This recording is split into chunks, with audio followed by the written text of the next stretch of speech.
Yeah, I don't think Okay. I'm Somebody did it. close. How do we look? Great. Okay. Okay, wonderful. Um, so I believe you all watched a super intro to marine mammals, very high level, on the Beach Watch training website. So thank you for that. And I think you'll be able to absorb more in this presentation today, and then even more on Saturday once we get hands-on with actual mammals. So we're going to go over a deeper dive into intro of marine mammals. And as we have said, we are co-presenting. Next slide.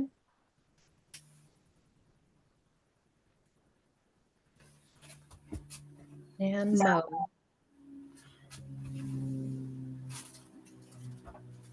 Sorry, I Where's just chewed on a cracker. Here I am. Sorry. So, just so that you all know, all of our marine mammal training activities are under permits. So, marine mammals are protected under the Marine Mammal Protection Act, and some of them are protected under the Endangered Species Act. But the California Academy of Sciences has a training agreement through NOAA, and we also operate under the NOAA Marine Mammal Protection Act ESA permit. So everything that you all do is covered under our permit. And we've received various grants over the years to help develop these training programs. Okay, wonderful. We'll go to the next slide. Andrew, we can see your mouse. So if you can rein in the movements. Thank you. Okay, everyone. We handed out on Saturday this super cool cheat sheet that we created with Cal Academy, I don't know, 14 years ago, maybe. That has been really handy to having in the field and um, identifying these animals, which can be trickier than you might imagine. Can we mute the echoey piece? Somebody can do that. So on one side of the cheat sheet has our most common species. So the harbor seal, the California sea lion, the northern fur seal. Then if you flip it over, you'll have the less common species, the Steller sea lion, the Guadalupe fur seal, the northern fur seal. So just so you understand why it's laid out that way, we're trying to start off with your most common possible species and try and eliminate it first. You'll have the best success. And Sue will talk a lot about that probably today and on Saturday. Um, so you have this handy. Check it out as we go, but I recommend you have the cheat sheet always. So, have that for in the field and just try and absorb what we go through today. And then there'll be recordings of this presentation that you can always refer to. And after this, you will have the opportunity, after Beach Watch training is over, you'll have the opportunity to take advanced marine mammal identification classes that we have already pre-recorded as this team. So more to come. All right, next slide. So we're going to start off with the family Odoriidae. These are the eared seals.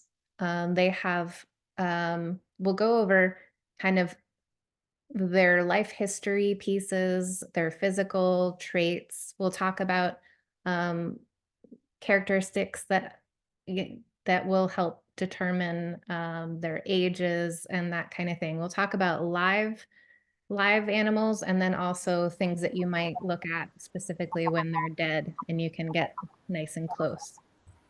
So for the odoriids, we have a sexual dimorphism that is pronounced. So that means males are very different than the females. And in this case, the males are much larger. The females are smaller, and there's a number of traits that we'll get into. And because of that sexual dimorphism, that sexual dimorphism exists because one male will mate with many females. So he defends a harem, which is why he's so much larger. They have small external ear flaps, and their propulsion through the water is by their fore flippers. That's their front ones. And their hind flippers can actually rotate underneath them, so they can actually walk with their hind flippers. They're quite mobile, and they can actually climb up rocky islands and things, unlike some of our other species. Next slide. So there are 4 species of otariids: the California sea lion, the Steller sea lion, northern fur seal, and Guadalupe fur seal. Those are just the ones in our region. There are more in the entire world. And this picture is a great example of kind of the rocky, rough habitat that these sea lions can climb to great elevations, where other species would not be able to do so because of their mobility limitations. Next slide. So the California sea lion, their range and specifics of where they're breeding and things have been changing even in the last 10, 15 years. Their current range is about Vancouver, BC in Canada to Baja, Mexico. They breed offshore on islands in Southern California and Central California, as well as Mexico. In 2000, they didn't breed at Año Nuevo, and by 2010, they were pupping there regularly. So they have really, their breeding range has really moved into our region. Pups are born in May, June, and July. And this image here is of a male California sea lion. Will teach you about how easy they are to identify by just a couple of traits. We'll see in some pictures. So the females weigh around 250 pounds, males 700 pounds. Lifespan up to about 30 years. Their length can be up to 7.5 feet in males. And their main threats are entanglement and fishing gear, lots of harmful algal blooms and bacterial events, as well as human-caused injuries in interactions at sea, with fishermen and other types of things like that. And they are a West Coast specific species, West Coast endemic. Next slide. So how do we see them on beach watch surveys and from the coastline? We see them quite a lot. They float in nearshore waters. They travel in groups. They will surface and roll along the surface, kind of popping their head down and doing like a subtle little duck dive or dolphin dive as they go along the coastline. That pointy nose, and then sometimes the prominent sagittal crest in the males can be very apparent and easy to identify even to age and sex while swimming by. They have a variety of colors. They can be fairly blonde to very brown, red, mostly in that kind of brown range. And as this picture shows, climbing up onto those rocky surfaces, their colors can vary a lot, whether they're wet or dry. And they are very active in the near coastal environment around marinas.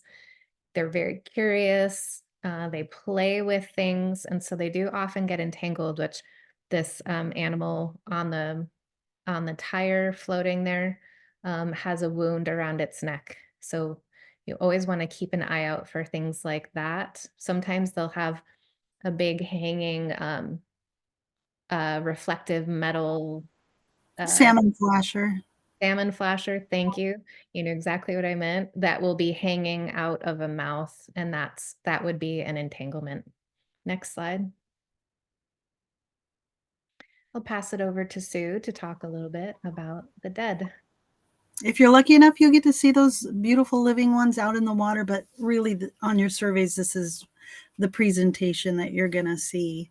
And I want you to pay attention to the features. Those are those long front flippers that extend down towards the end of the ribs. The heads can look a little bit different depending on the age and the sex, but for the most part, they're like a little dog face. And as Kirsten mentioned, they can be anywhere from the super blonde color of the one on the bottom to the brown up on the top right, and even as dark as almost black. There are 4 species that can look like this, so we will teach you all the different things to differentiate between the 4. So they have the long rear flippers with nails on the 3 digits in between. And 3 of the 4 have a fur distribution down the top of the front flipper. So you could see on the bottom photo here, I don't know if you can see that, but there's fur going down the top of the front flipper. The only one that doesn't have that is the northern fur seal, and we'll show you that when we cover that slide. Next. So I guess I'll talk about just the orientation when we're talking about them, especially when taking photos, is the dorsal and the ventral side. The dorsal side is the top. If the back, if you think about like a dorsal fin on a dolphin, that'll maybe help you remember that's the back side of the dolphin or of anything. You'll see in the bottom that they're measuring it with this animal on its belly. We really want you to measure it when they're on their back. But so the dorsal side, that's the dorsal side. That's all I can tell you about that. And then the next screen, I think, is the ventral. And this is going to be the one that's most helpful for us because I'm able to tell what sex an animal is based on this view most of the time. So we'll want you to make sure you take photos of that in your array of photos that you take, and the measurement is on the bottom there on the bottom right. That's how we like you to measure them, to the end of the tail like that. But you see those nice long flippers.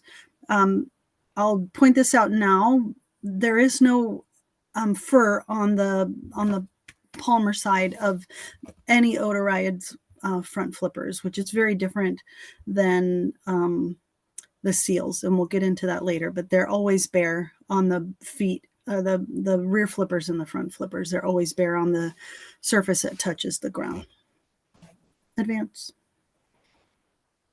So here's an up close of their flippers. You can see it's a long tapered wing-like flipper for the front flipper that's meant to help motor them through water. They are very graceful underwater, and it's due to those nice long flippers that help them make sharp turns and fun things like that underwater. On the rear flippers, you can see what I was talking about. The 3 inner toes have nails on them that are identifiable, and then there's a nail bud on the 1st and 5th nail, where right next to where the nails are, but there's never nails there. And those are going to be helpful in distinguishing between the placement of those nails is going to help distinguish between the different otariid species. They are placed a little bit differently between the 4 species that we have to consider, and it will help you distinguish on some of these other larger animals that you don't know if it's an elephant seal or something. It'll help you just determine that, because elephant seals don't have any nails on their rear flippers. So, yeah, so I said that. Advance. The skull characteristics on the left in that photo of the living guy, you can see that his little grizzled, I call him Sergeant Carter hairdo. It's a nice little flat top of grizzled hair. Underneath that is this is what we see underneath that is a pronounced sagittal crest. That does not actually grow on a male's skull until they're about 10 years of age. So up until these guys reach sexual maturity, it's really difficult to tell them apart just by the features of the skull. Once they get a little bit older, the males get markedly larger than the females. But you'll see that pronounced sagittal crest. The canines are much more robust. The canine teeth are much more robust, and it's just bigger all the way around. Advance. There you go. Jan, was that okay for not having squelching and stuff? We were having some. Perfect. Thank you. Okay. Thank you. All right, so the stellar sea lion. This is closely related to the California sea lion. However, let's look at the size, the weight here. The males are 2,500 pounds and the females 800 pounds. So if you remember back to the California sea lion, the adult males were around 800 pounds. So this is a whole other size range. So females being about the size of California males and the males being much larger. Lifespan's about the same. The males can be up to 11 feet in length and the females about 9.5 feet in length. They have conflicts with fisheries in terms of their prey. We eat the same things that they eat. Their population is primarily based up in Alaska. However, we do have colonies. The southernmost colonies for pupping are the Farallones and Año Nuevo Island. So there are a lot of similar threats to the species, to the California sea lions, disease, parasites. They don't mention here as much the harmful algal blooms, and that might be because this is a more northern species. So this is a pretty special animal. They have a very different vocalizations, places they like to hang out. Next slide. So Sue mentioned that the stellar sea lion, that the California sea lion kind of had a dog face, and it also kind of has a dog bark, where the stellar sea lion has a bit more of a roar or a moan. And if you're ever driving up Highway 1 past Fort Ross, you can pull off in a pull out there, and if they're on the rock, you can listen to them. It's a pretty cool thing. So their range is mostly Bering Sea, along the Aleutian chain, down to Japan, and the breeding also again in Alaska. They have the same breeding season as our California sea lions. All of our otariids are basically May to July. Next slide. So here's a picture of a male stellar sea lion at, what is that called in San Francisco? Pier 39? Pier 39, yeah. I might have seen this individual swim past in front of our office once, tossing a huge fish around, tearing it up right off our pier. This neck and that they have kind of a mane about them, and that you can see that in both of the top pictures. Really just an enormous animal. Their nose takes up a lot more space, a lot more real estate on their face. Their head is more rounded, less peaked. So lacking that prominent sagittal crest that we saw in the adult male California sea lion. They're a very uniform honey colored, all individuals of the species from above. And then the underside of the animal is more of a chocolate color. So you can see the flippers pressed down on the dock on the left. They are like broad paddles. Sue will show us some more pictures of them.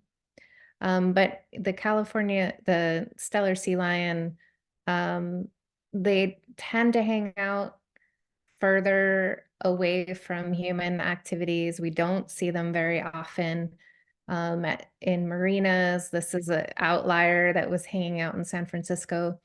We will see them offshore on some of the buoys on the Farallon Islands, but near the coastline, really very uncommon to see them from shore. So you may see them dead, or if you're up in the Sea Ranch area, Fort Ross area, you might be able to see some from shore. Next slide.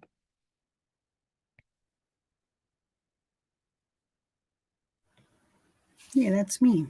A quick fun fact. Somebody sent me a photo a few years ago asking me to identify a bunch of sea lions on Seal Rock right by the cliff house. And I thought, oh, they're going to be all sea lions. And I look at the picture and they were all stellar sea lions. So this was from like 100 years ago, like 1920, 1930. So their population has definitely shifted. So stellar sea lions, a word about stellar sea lions, they're just a small boat. When you run into a big adult male, and that's usually the sex that we see the most of, is sometimes these big adult males. But just one word about them is that they're really big. So you'll see in the photo on the top, that's a ranger just pulling the lip back to show the massive teeth. You can see a little bit of the mane that Kirsten was talking about, that longer buffy fur that's around their neck. And the older they get, the more fluffier that gets. I can't state enough how large those front flippers are. In that bottom left photo, you can see an actual human hand next to this massive male's front flipper. Even in the youngsters, like the pup up in the top right hand corner, you can just see how big that front flipper is compared to, it almost doesn't even look like it should fit on that animal. But stellars are just big and clunky. They're born at 40 pounds, so they're big and clunky from the beginning. And I feel like you'll see enough California sea lions in your travels doing surveys that when you see one of these guys, you'll maybe look at it and go, I don't think this is a California sea lion. And we'll tell you later how to suss that out. But the only word really to describe them is just big. They're large in every way, but they have those same nail distribution. I think that might be on the next slide. We'll go to the next slide. Yeah, so they have the same nail distribution. They have nails on digits 2, 3, and 4 on the rear flippers. Those rear flippers, they look the same feature-wise, but they're just larger than California sea lions. They do have fur on the top side, and their flippers go down past the end of their ribs as well. The bottoms are bare on both front and rear surfaces, and they have no nails on the front. I neglected to say that Otariids don't have any nails on their front flippers. Yeah, so next slide. In their skulls, they're pretty big. They do have a very small sagittal crest. You could see it on the back. It's towards the back of the skull there. In sexually mature males, they have a very broad forehead.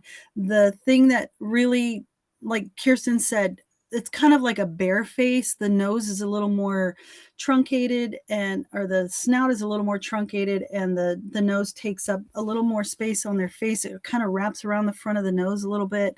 And even their canines, even in the females, are pretty substantial. And if they're really big and fat, successful guys, they can look like they have a sagittal crest. It'll sometimes get a little grizzled. With this guy up on the top left corner, you can see how light he is. That's a full adult male, and that's his little mane that looks that light. We thought, I was there with this photographer at Pier 39 when this guy came out of the water, and it looked like a polar bear going by. It was very strange and unnerving, but it was just the big stellar that goes there. Advance. Hey, Sue, we have a couple of questions in the chat. Certainly. And if you're already planning on getting to these, just let me know and we can move on. But there were 3 questions, I think, all about the stellars. Okay. Sea lions. First question from Julia Lark is whether females are also dark beneath. Yes. Yeah. Most of that is an artifact of crawling around on rocks that have poopy stuff and stuff on it, but for the most part, everybody's honey colored on the back. But yes, the females do have a darker underside as well. Great. And then Nancy Ellis was asking what the gestation time is. They have a delayed implantation, so they all mate when they're all breeding in the same area for breeding. So the cells will divide to a certain stage and then freeze at that.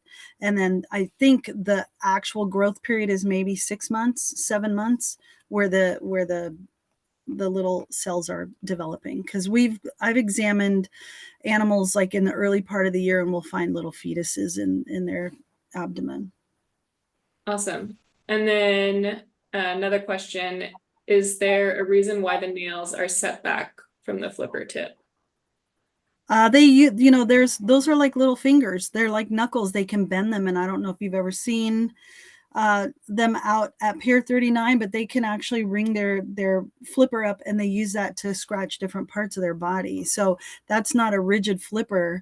They can actually bend those so that they can access those nails, and they use them to scratch themselves. Thanks, Sue. Those are the Mhm. questions so far. So if we're looking at the difference of stellar sea lions and California sea lion and skull characteristics, we covered this a little bit in the actual photographs. You can see the pronounced sagittal crest of an adult male California sea lion. And you can see the snout seems a little bit longer from the front of the eye socket there, where the stellar sea lion on the bottom, it's called a northern sea lion here, but it's a lot longer. The face is a little bit shorter. You can see the massive canine teeth being highlighted there, and then that really small sagittal crest at the far back, which really doesn't show anything in a fleshed skull. There is nothing like this. California sea lions, you can see where it kind of pushes up, and you can feel it through the top of the head, where with stellar sea lions, you won't feel that little one. What you see around that head that makes it that massive is usually muscle. Advance. Hey, Sue, could you go back to that last slide and talk a little bit more about the dentition between the two? I know you are into that, but there was a question in the chat about it. Yeah, so there is an actual, if you're talking about the interdental space, there is a diagnostics when we're trying to determine between a stellar sea lion and anybody else. There is a diagnostic in the top teeth, the post canines. That's what they have, multiple names depending on who's talking about them, but we just call them post canines. So the upper post canines, which means it's behind the canine, there is a large interdental space or diastema between the fourth and fifth tooth. That space becomes apparent when they're about 5 months old. So it's very helpful if you're dealing with even a young animal. And it gets really big. It can be as far as like an inch wide. In some of the bigger animals, an inch to an inch and a half wide. So that's something that we will really encourage you to look for. If you look at something and think, I think this might be a stellar sea lion, my first go-to is to dive into that mouth and see if that's what's going on. And I'll show you some tricks when we're playing around with real carcasses on how to do that if it's too big to open the jaw and stuff like that. But that's one of the things you're going to look for is that interdental space or diastema. And open photographs. We'll be talking about photographs more next Tuesday, and taking a photograph of an open mouth showing the whole range of teeth will be really helpful. So now we're going to be talking. So the next two species are also otariids, but they are fur seals. So we have the northern fur seal. Their range is the entire North Pacific Ocean. The breeding is mainly in the Bering Sea, also in the Channel Islands and the Farallon Islands. And again, the pups are born May through June. This was a species that dominated on the the Farallon Islands, and this was a species that was hunted extensively for their pelts. You'll feel them on Saturday. They are quite exquisite. So they are, let's see, they are also sexually dimorphic. The females are only 140 pounds. So we've been talking about much larger animals. These fur seals, especially the females and the young, are much smaller. So 140 pounds for the females and the males up to 600. So quite sexually dimorphic. Their lifespan is up to about 27 years in the females, length up to 7 feet in the males, 5 feet in the females. And they also have threats in the changes in food availability, entanglement, habitat degradation, illegal taking, the fur trade in the past, oil spills, etc. Next slide. So the northern fur seals that we tend to see most commonly on our surveys are young. So we have two pictures here, the top left and the top right, that are both young individuals. When they are smaller, they tend to have a pattern of a light in the chest, a dark across where the flippers attach, light in the belly. So they're kind of pied in a way. Those light cheeks, they have a very rounded, kind of mousy, football-like face. So their rostrum, their nose, is much shorter in length and rounded. Their ear flaps, you can see in this top right individual, their ear flaps are quite a bit longer. So both the fur seals are like that, longer ear flaps. And you can see in this animal on the top right that is wet, that coat that's fluffed up in the top left one, that coat is long and luscious. It just like, if you were to rub against it in any direction, it will just go with you. It is really beautiful. The two sea lions that we just talked about are a little more industrial carpet feeling compared to these fur seals. They tend to have longer in the two adult images in the middle, and then on the bottom, you see these long, really long white whiskers. So the white color of the whiskers tends to tell us that it's an older individual, an adult, where the two younger individuals have darker whiskers.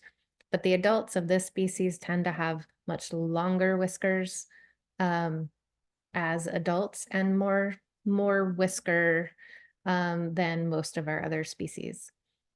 They do this, they tend to be much farther offshore. So when we're on our access cruises, we will see northern fur seals way offshore doing this bottom right photograph maneuver called jug handling. They'll actually hold up their back flipper and totally drape the front one on top of it that makes it look like, just like, what is that? Is some strange thing is just like loop is sticking up out of the water. And then they'll lift their head up and you realize they were just thermal regulating, having their flippers up in the air, catching the sun out of the cold water. That's what they're doing. They're regulating their temperature, warming up. Okay, so, and then in terms of what we see, we don't tend to see these animals thriving. If they are alive on the beach, they are not doing well. And we don't tend to see many adults ever, so live or dead, but we do see the pups as dead more often. Next slide.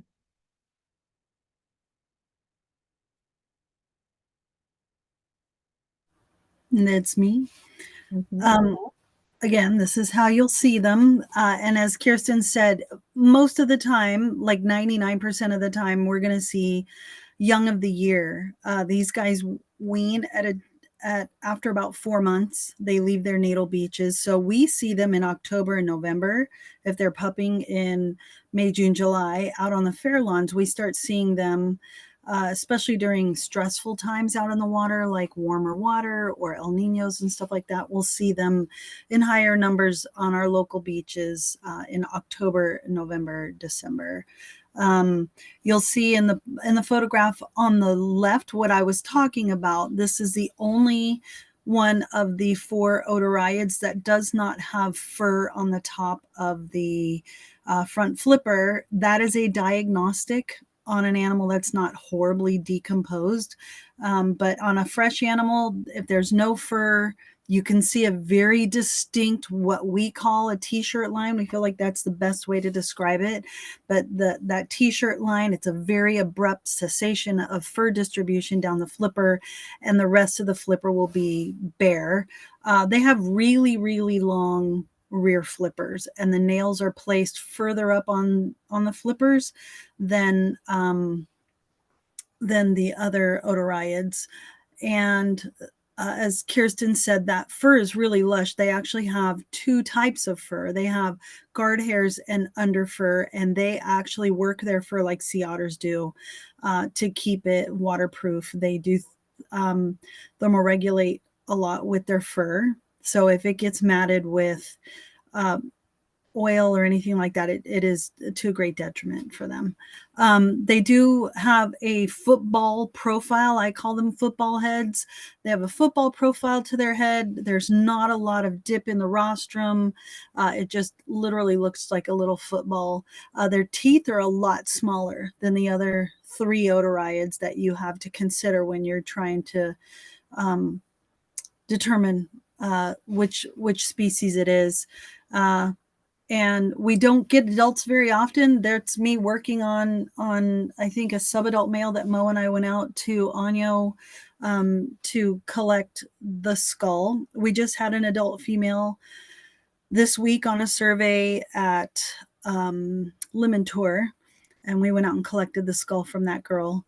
But that's pretty rare. And when we get offshore winds and things like that, it'll push things on shore that we wouldn't normally see. So after the wind that we had, it didn't surprise me that we had an adult female, probably from the Farallones. But as they get older, you can see that buffy, this is the back of the animal, but that all that buffiness, the cheeks and the bib and the belly, it tends to go away a little bit. They just get darker, and the fur isn't as soft the older they get.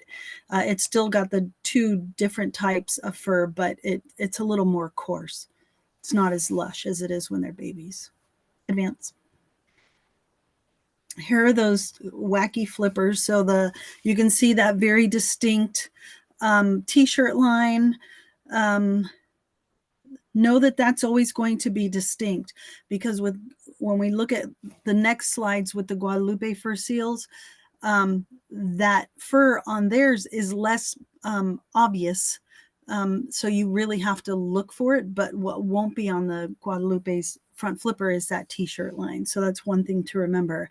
You'll see on those rear flippers, they have the nails are almost halfway up the flipper. They also can bend those little toes like fingers, and they use those to groom themselves and scratch themselves. And the one thing that'll strike you about them is that they're just obnoxiously long, like longer than flippers need to be, because they really don't propel themselves with their rear flippers at all. So they might steer with them, but they're just like little Franken fur seals. They have these weird flippers that their mom got on sale and made them wear. So go on, next. And can I just butt in for 1 second? I just want to remind everyone that the t-shirt line is on the dorsal side of the flipper, because all of the otariids, and Sue said this earlier, so I'm just saying it again, have a t-shirt line on the underside of the flipper, but the northern fur seal is the only one that has it on the dorsal side of the flipper. That's sometimes the hardest thing. Thank I you. think we've said before like thinking of your hand. You don't Mhm. have fur on your hand, but you do have a little bit of a little peach fuzz or fur on the back of your hand. So look for that side where there might be fur, Yeah. if that helps. It could. So in these guys have sexual dimorphism as well. So you'll see the adult female is a little more petite, but when we do look at skulls in reality, when we're all together, I want you to pay attention to how big their teeth are. They're not very big at all. They don't really have a big sagittal crest. But that's, you could see even in the skeletal form, that kind of football shape. The nose is very short. Those canines can get very long and kind of scary looking.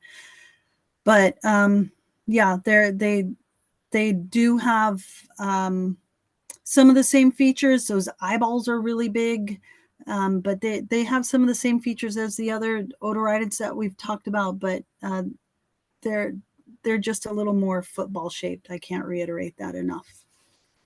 Next.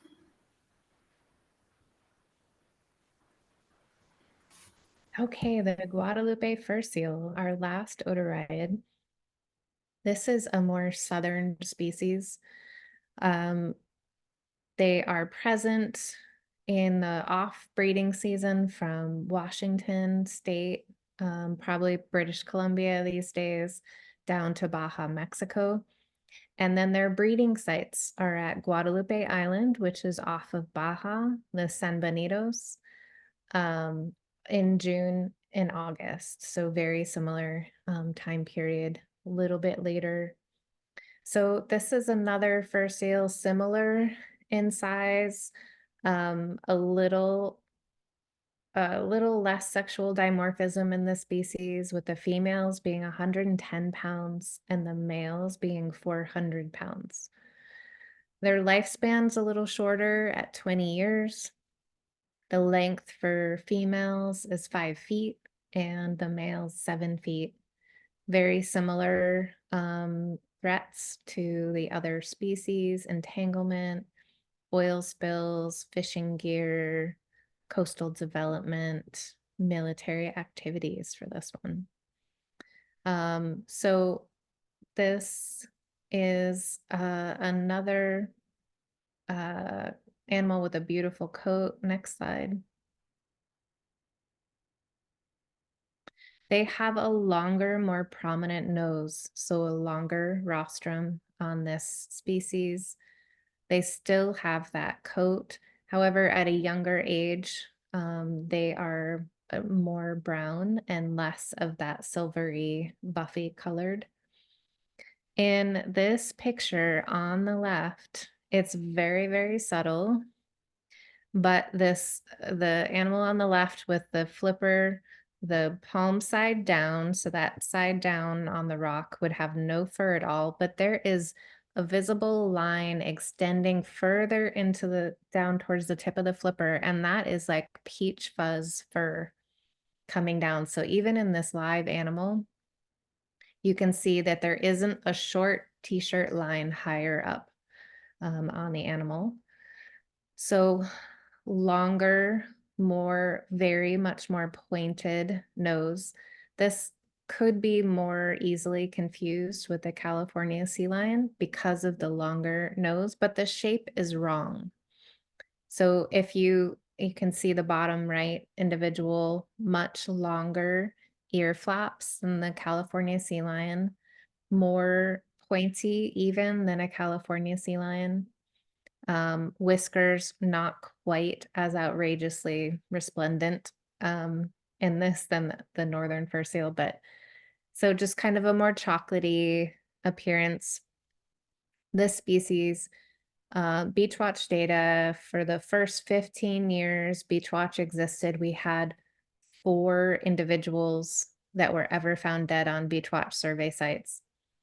And that really started to change around 2010. There were a few more, and then 2014 and on, the numbers have really increased. And so this population has really has really changed in the last years. There are more individuals and they are using this California current even more. Next slide. Sue. Yeah. We see more of them now than I see more of them now than I see northern fur seals. They have returned to their historic range, which was up to Washington, on a pretty regular basis. They returned very robustly in 2015.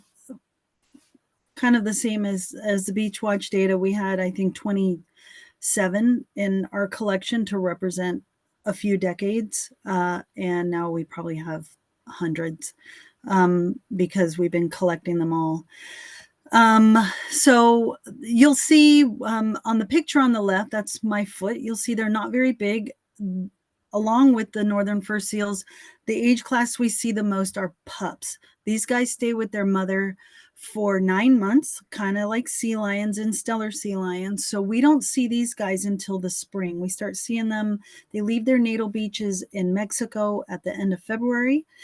So they start making their way up this way. And they show up here around March. Our peak months are April, May, June for their strandings, but they can appear at any time of the year.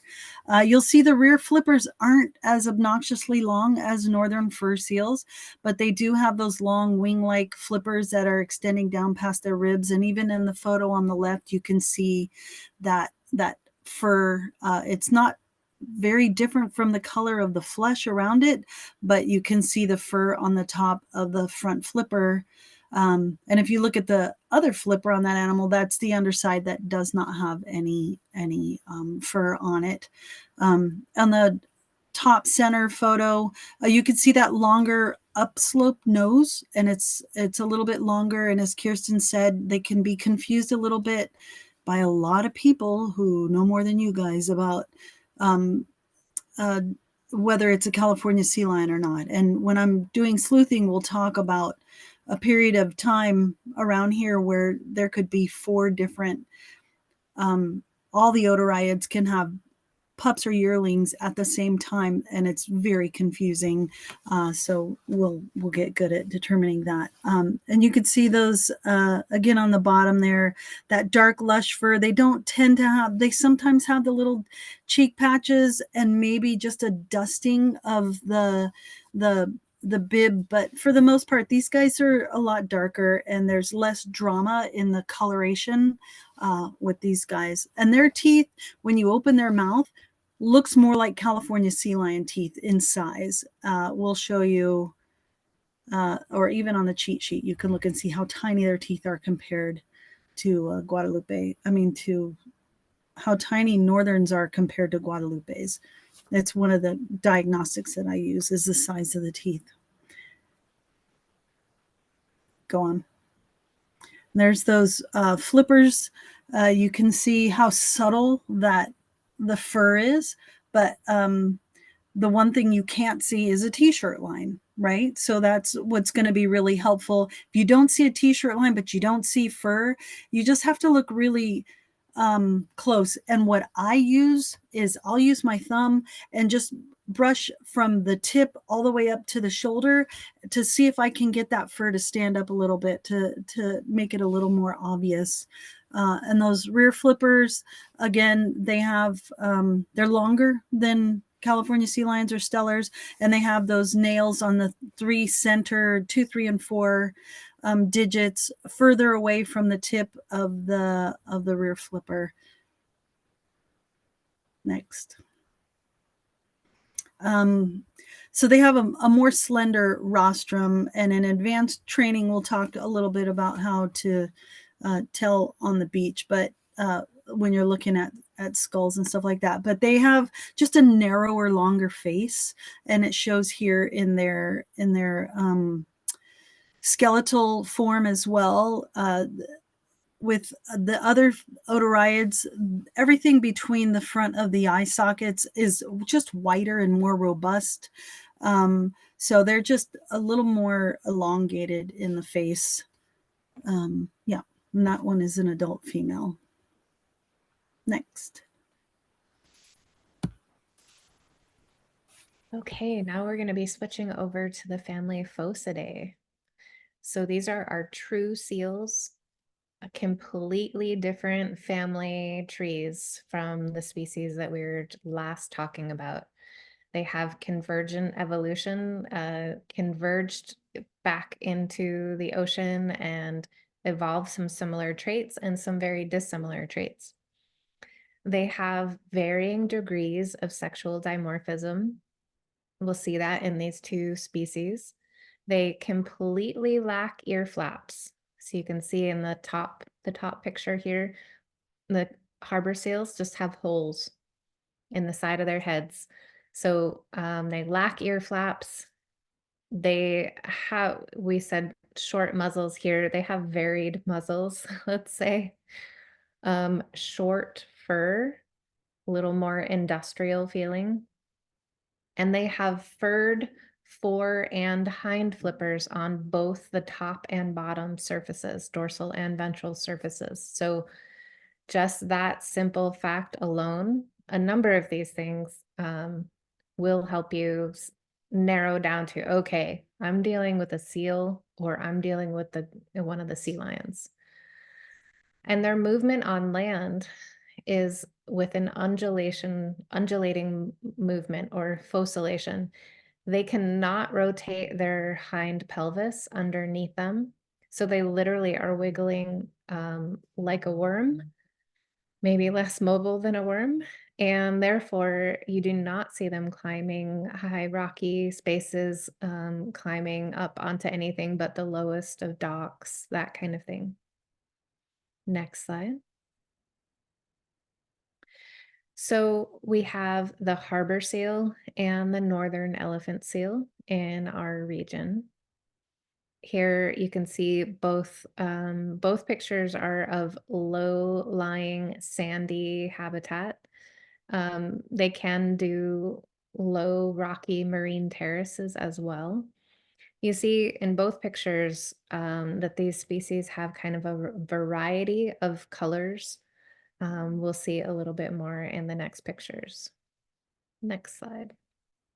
So the harbor seal, affectionately known as HACE, our 4-letter code, the range is the entire northern hemisphere. So if you've seen these in England, Norway, Iceland, same species. They breed in coastal rookeries and they have very minimal sexual dimorphism. They're effectively the same size, males and females, as adults. The pups are born February to April. So these things are going to be really helpful as Sue will guide you through sleuthing and things in the future, trying to figure out what you've got on the beach when you don't have everything. But knowing when pups are born for different species will be very helpful to you. So let's see, at birth, the pups can be about 24 pounds. They have a very white coat. The adults can be about 180 to 285 pounds. Again, you really have a very hard time unless you're looking at the genitals to be precise in sexing these individuals. Their length is about 5 to 6 feet. Same type of threats: entanglement, illegal feeding and harassment, habitat degradation, chemical contaminants, oil spills, energy exploitation, vessel collisions, disturbance, disease, and on and on. Their range is our entire west coast down to the northern part of Baja, and we see them in our outer coasts, estuaries, lagoons, and bays. Next slide.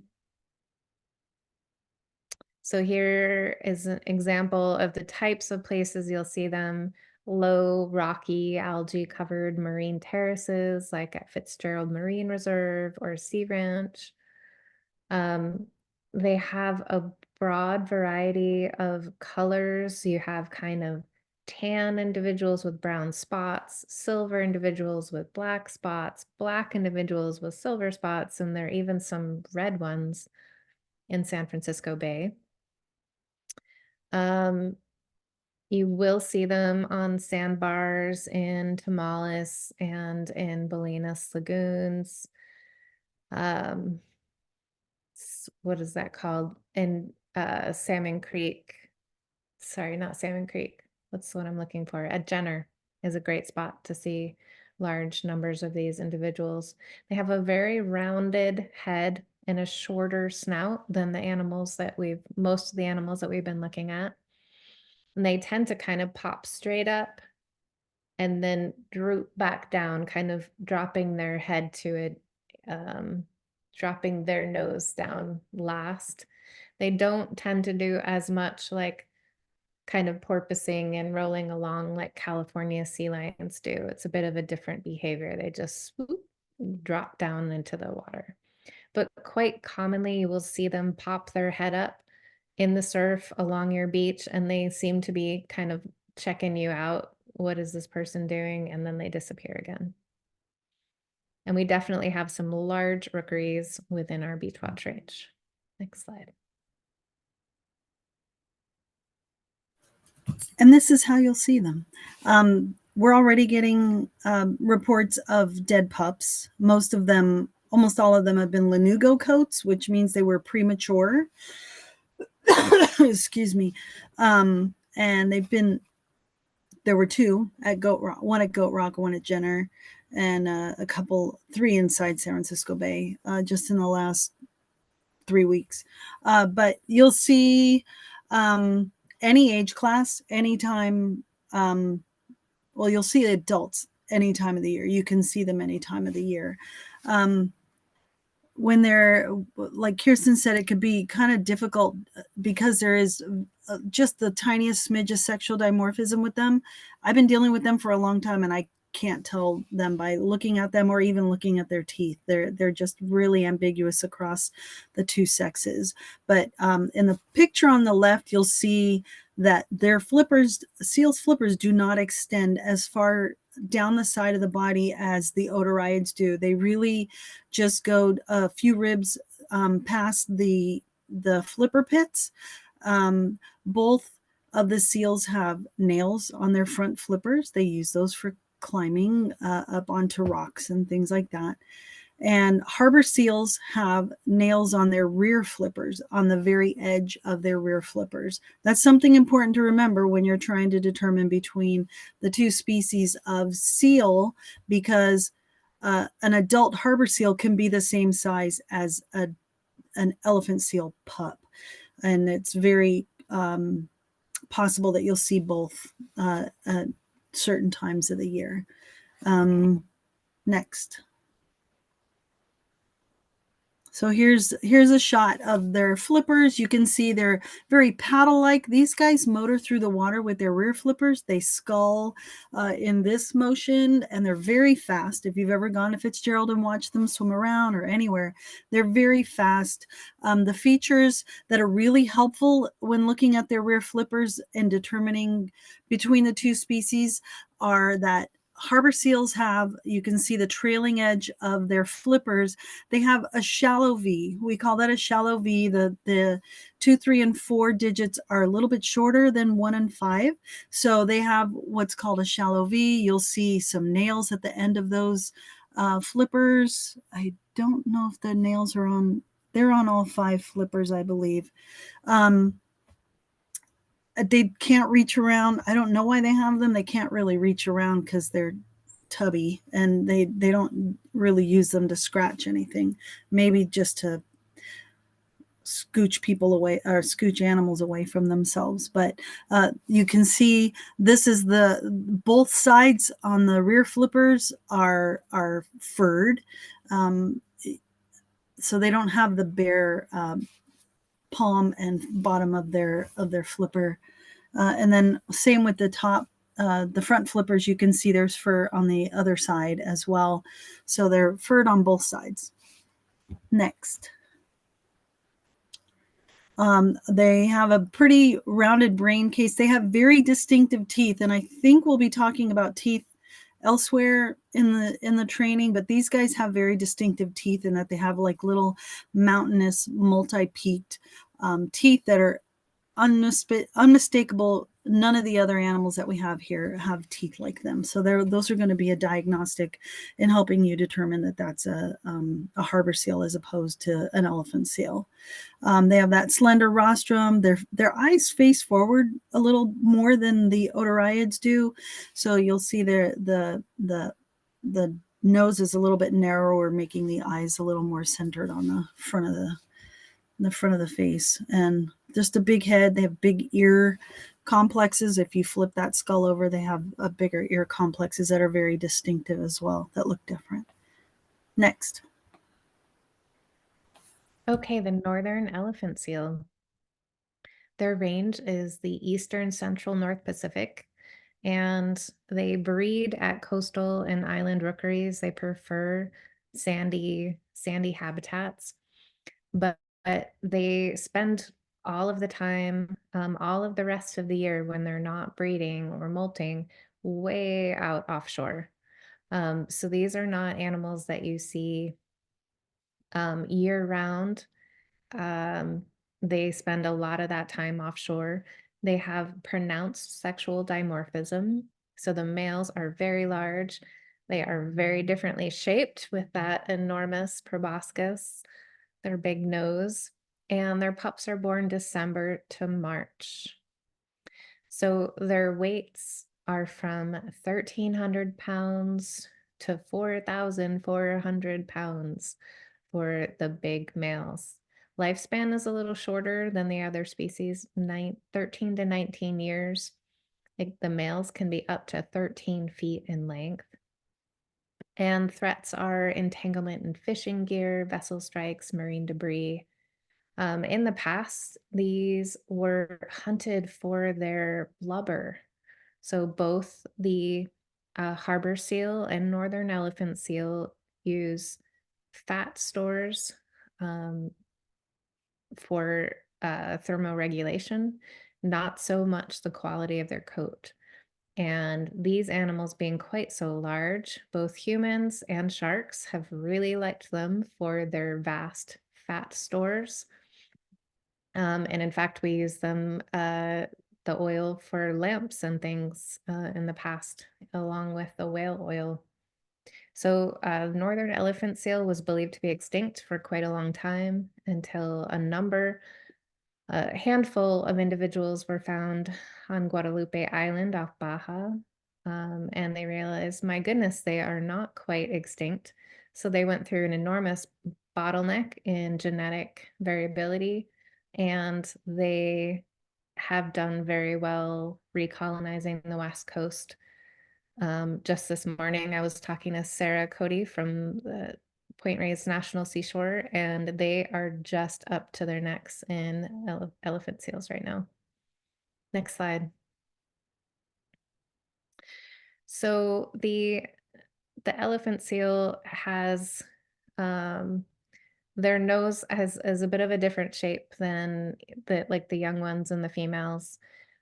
Their nose, the tip of their nostrils will project over the mouth.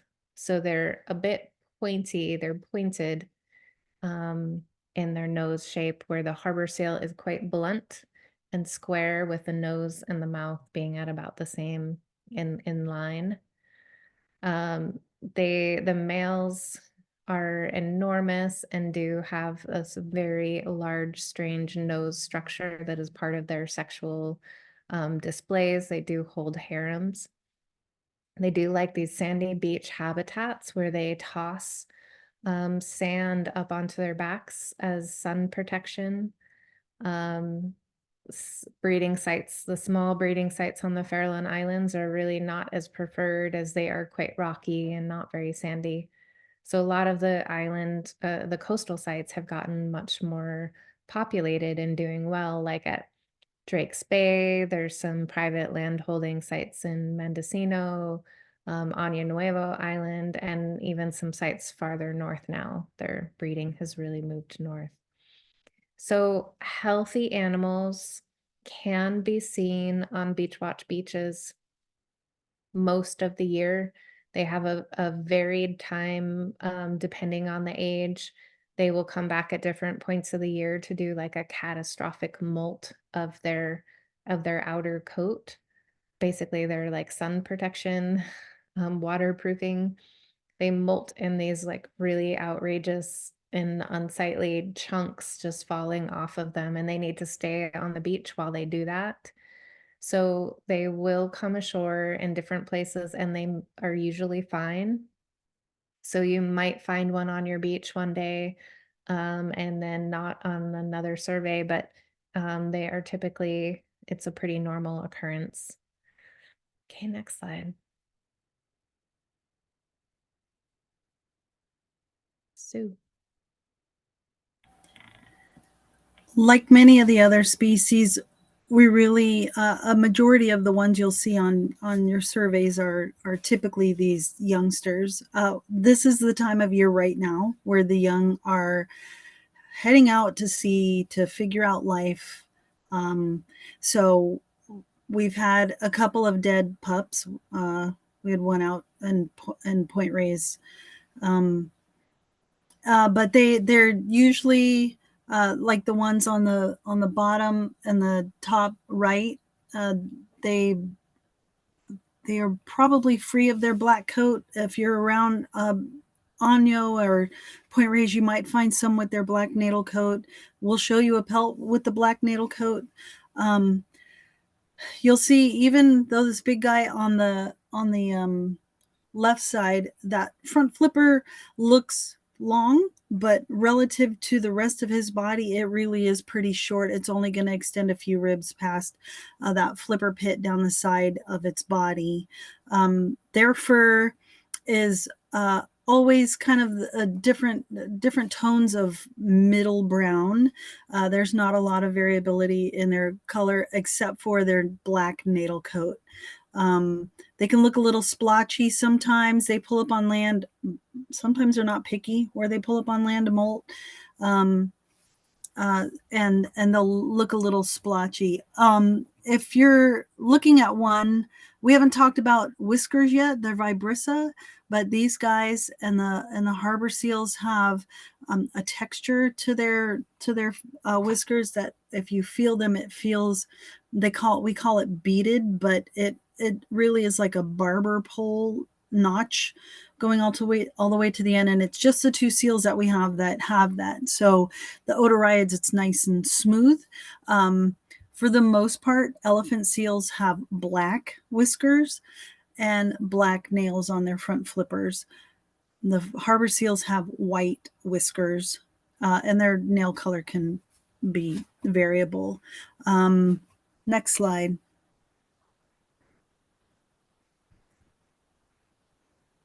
So looking at their flippers, you can see that they're furred on both sides again, but talking about, like we did with the harbor seals, those digits 2, 3, and 4 on the rear flippers are even shorter in this species, and digits 1 and 5 are wider. So it creates this deep V effect. That's one of the ways that I can tell them from the other seal. And what else is noteworthy is that they do not have the nails on their rear flippers. So that's something to keep in mind when you're trying to figure out if it's an adult harbor seal or if it's a baby elephant seal, which you could run into this time of year very easily. And yeah, you can see where there's a little bit of wear on that front flipper on the underside where it makes contact with the ground, but for the most part, they're all furred on both sides. Next. So would you mind taking 3 questions regarding northern elephant seals? Sure. So we have a question on, is the large male proboscis developmental? Meaning, is it present at birth or does it develop as they age? That is an artifact of sexual maturity. And I was going to say that when we talk about sexual dimorphism in these animals, those that dimorphism isn't really apparent until they are sexually mature. So you're going to see sea lions, male sea lions that are the same size as adult females because they have not reached sexual maturity, and their features will all look the same. Elephant seals are kind of the same. Like they all look a lot alike, and maybe to some researchers who know some of the features of their faces and stuff like that, they can tell males from females, but it doesn't really become that apparent, and it's not that helpful in identifying until they're sexually mature. So that proboscis does not show up until they're, I think, 7 years old, something like that. It starts growing. It doesn't come out like all in one day. It starts developing as they get a little bit older, and I think they're sexually mature around 7, but don't quote me on that. And what else? Sorry, maybe we'll combine these two questions. They're about molts. Are elephant seals the only ones that molt their fur? Are we likely to see other species besides northern elephant seals at certain times of the year molting? Elephant seals are the only ones that have the catastrophic molt in our area.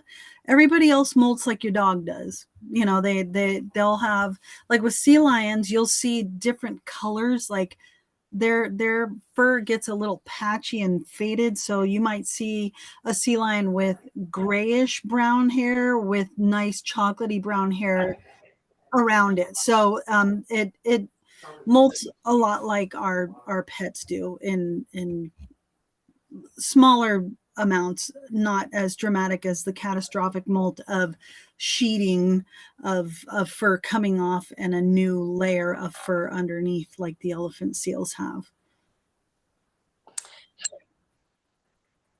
Do sexually mature elephant seals molt too? I think we were originally talking about that natal molt and then an adult molt. Those are two different things. Right. So they're born, all of these guys are born with a natal coat. It's darker than normal. I don't know what the function is of having it, but it's a black coat unless it's the harbor seals, and then they have that lanugo coat. But the black coat they keep in for the first month of their life.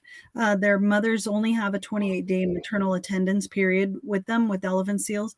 So they once they wean, then they begin to molt that black coat, and it reveals this beautiful silvery brown coat that will be their coat for the next year or so until they molt it again.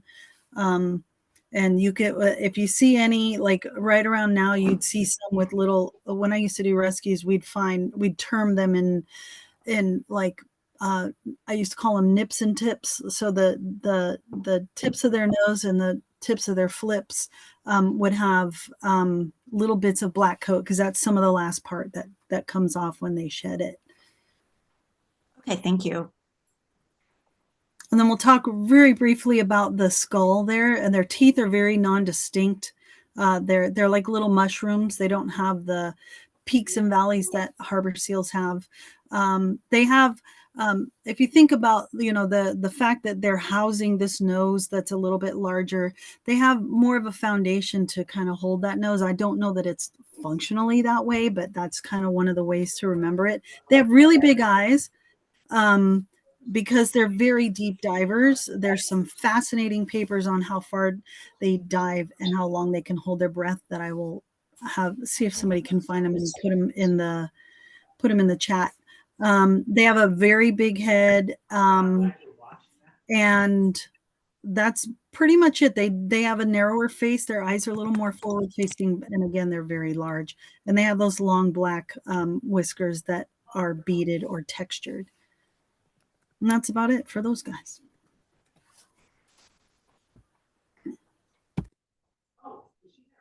Why don't you take this, Sue?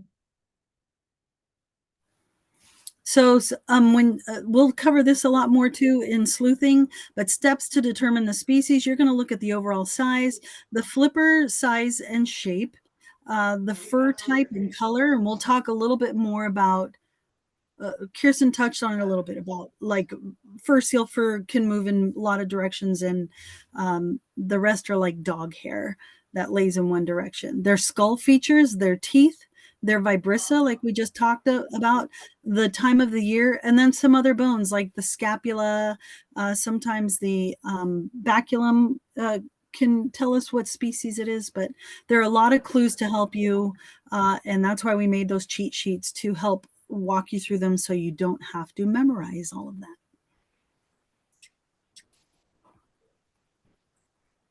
You want me to do that, Kier? Yeah, sure. So we made a few years ago, we made this, it's a very loose guide for kind of putting them in block ID and age classes and stuff like that. So please don't take this as Bible. It is just a loose one. If you have a 126 centimeter animal, it doesn't mean it could be a larger pup, but just use this as a loose guide. But it has all the different measurements that give you the extremes, like adult male stellars can get to 330, but not every adult male will get to 330. But they're just loose guides, and we just want you to just have another resource for kind of helping you determine what age and what sex it might be based on that. And yeah, remember teeth, features, time of year, and location. This is another one of those handy cheat sheets that you can tape to your clipboard for easy comparisons. You have the bird wings and bird wing chords and other measurements, and on the other side of your clipboard you can put this mammal one. And then identifying young otariids. We'll cover this more in depth during sleuthing because it can get a little challenging May through July, because we'll have, like I said, yearlings of certain species alongside pups of certain species, and they can be like a stellar sea lion pup is the same size as a 1-year-old California sea lion, and they can both be the same size as a Guadalupe fur seal or a northern fur seal. So here's a good example. This is a stellar sea lion pup on the left and a Guadalupe fur seal yearling on the right. So you can see they kind of look similar, right? So you're going to have to depend on the teeth, the fur, all the different kinds of stuff. This is where we're going to challenge you a little bit. And we'll talk a little bit, we'll go into this much more in depth in sleuthing. For otariids, scientifically, their mean birth date is June 15th. So that is the date where everybody switches from pup to being a yearling. It's not all their birthday, but it's a very challenging period of time, but I've gotten really good at it, so I'll make you guys good at it too when we get into it in May, June, July. And a quick thing about teeth. Some of these guys can have deciduous teeth, meaning they are their teeth that they're born with as babies. That picture on the left is a very good example of deciduous teeth. They're very spread apart, non-distinct, do not have any features to them, and they just look kind of weird in their mouth. The center picture is a mix of permanent teeth mixed with deciduous teeth. You'll see that those weird teeth kind of facing in the wrong direction. Those are deciduous canines. They lose those around 6 months, but when I do get yearlings that have retained deciduous teeth, it's almost always those canines like that. And then on the far right are permanent teeth of a younger animal. And they will keep those teeth their whole life. And those canines will continue to grow longer as they get older. Next. Now enjoy a snack at the snack bar. This picture calms me. Beautiful blue whale. I think taken by Drew on the Access cruises. Thank you, everyone. We got through otariids and faucets. It's going to be a lighter lift for after break, but let's go ahead. Shall we do 10 minutes? Come back at 7:35. Thank you all. Thank you, Sue. Thanks everyone for being with us. Hey, Kirsten. There was a lot of great questions, and I think between myself and Kathy and Kelly, we were able to answer some of the more in-depth questions. Do we want to have people hold their kind of non-ID questions until Saturday, and maybe we can, there were questions about sonar and canine distemper. I mean, really great questions. Wow, we got everyone's attention. I think this is the Marine Mammal Group. I think, yeah, I think we should take a break now and we can discuss if we have time tonight. We'll have to see if we have time tonight to go over some of those others. There's some cool resources on the portal that address some of those topics. We'll probably do a little bit of a variety of things, but thanks everyone for your interest, and we will bite into it in another 10 minutes. So we're coming back at 7:30. 7:35. 7:35. Yeah. Feel like leaving that blue whale on. I know, I love it. It's one of my favorites. It's nice. You did take it, Drew, didn't you? I think so. Mm. My One of those favorite color. days. One My of those favorite color. days. Can I I think just somebody asked me share what. Go ahead, sorry. No, just go ahead. I was going to say I wanted to share what I did today with my other volunteer job with the East Bay Regional Parks to you, Kirsten. They have an island in the Hayward park over there, a couple different islands that have been made for nesting terns, least terns. And so I saw some snowy plovers and some semi-palliated, but what we were doing was we were building a barrier wall around this entire island so that when the chicks are hatched, they can't roll off the edge and not get back up again. Oh, So interesting.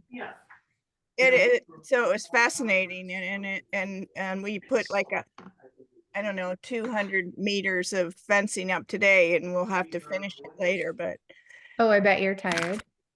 yeah, well, this guy, I don't know if you know him, his name is Dave Wrench, and he works for East Bay Regional Parks, but he developed this island by literally physically bringing sand and oyster shell to it. Wow. And built this island, and now it's the largest nesting site for least terns in Northern California. Wow. And are there some elegant terns in that area too? Yeah, he said they're mostly skimmers, and black oyster catchers, of course, are starting to go there, and the plovers. But it's just amazing. It's only a sixth of an acre, but Wow. it's loaded with birds in the breeding season. What a story. It reminds me of the book The Man Who Planted Trees, like this like incremental planting of seeds and building forests, like incrementally bringing shells and sands and building an island. That's exactly what he's done. Yeah, it's really neat. That's Anyway, really cool. you should get in touch. He's a pretty cool guy. Great. Thanks for sharing that. I'd Yeah, love to hear I more. wanted to tell you because it's exactly what we were talking about last week. Yeah, very cool. That's awesome. Thank All you. right, see you in a few. In a few.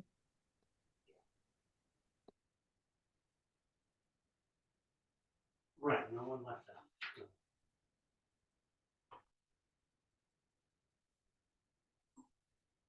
No, you were doing a great job. So actually, yeah, I'll reach out to you. I'll tell you.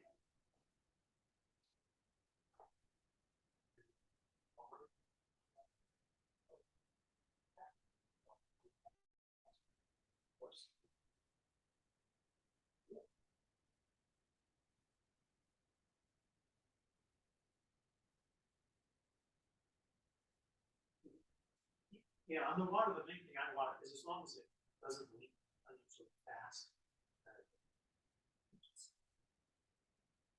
I haven't looked at it yet, but it's mainly seeing drips rather than watching like when I was there, when you guys were both away or something, and I go there a day later, or one day it would be one level, and the next morning it was a foot lower. Hector wasn't home, so no one was there. It was going down. That, yeah, I'll do it. Okay. Yeah, okay, that's fine.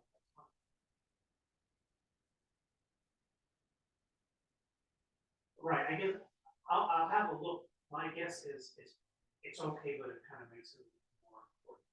I might talk about it.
Mic check. Drew, can you hear me okay? I just switched to my headset. Yeah, I can hear you. I was just gonna turn off the stop share to see if everybody's turning their cameras back on. Not yet. No, what time is it? It's time. If people are back, please go ahead and let I us thought you know said your. not yet. No, I see Mo. I see Sue.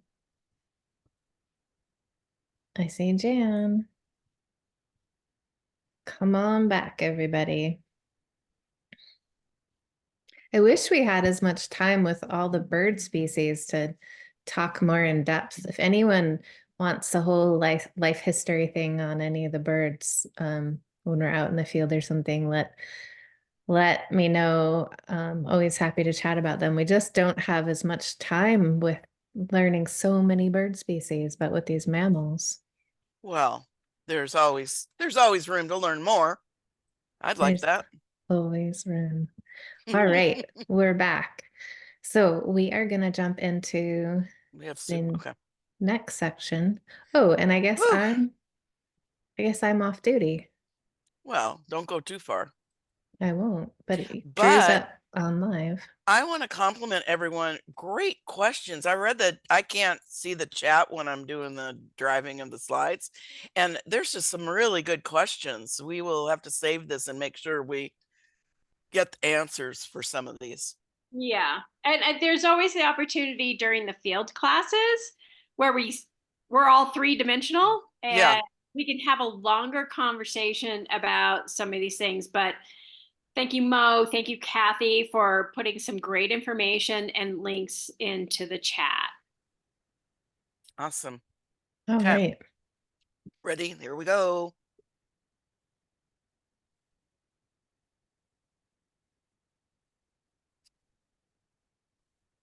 All right. Ooh, it's me. Okay. So now we're going to get into a couple of other different families. And one of my favorites is the Musselidae family, which is the family of weasels. And we have two species of weasels that are actually otters, what we're going to talk about. We have the southern sea otter, which is the only totally marine Musselidae animal, and then the river otter, which is sort of a combination marine and aquatic otter. Okay, so the southern sea otter is the common otter that is the poster child for cuteness and adorableness. It is threatened under the Endangered Species Act. It ranges from Southern California at Point Conception up to Monterey. Its range used to extend all the way up to Fort Bragg, but was heavily hunted for its thick fur. And they no longer are in the range up that far. We will see them occasionally off of Gazos Creek and Año Nuevo, and random times we might see one off of San Francisco, but they rarely go further north than that now. They breed within this range, and they breed all year long. So we can have little pups any time of the year. So their threats are availability of prey, entanglement, commercial fishing gear, habitat, loss of habitat, oil spills, contaminants, disease, and shark predation. Usually sharks just take a little bite to see if it's worth eating, and that is enough for the shark to say, hey, this is too furry, but it's enough usually for the damage to the poor otter to lose its life. The sea otter has the thickest fur of all mammals, 1 million hairs per square inch on its body.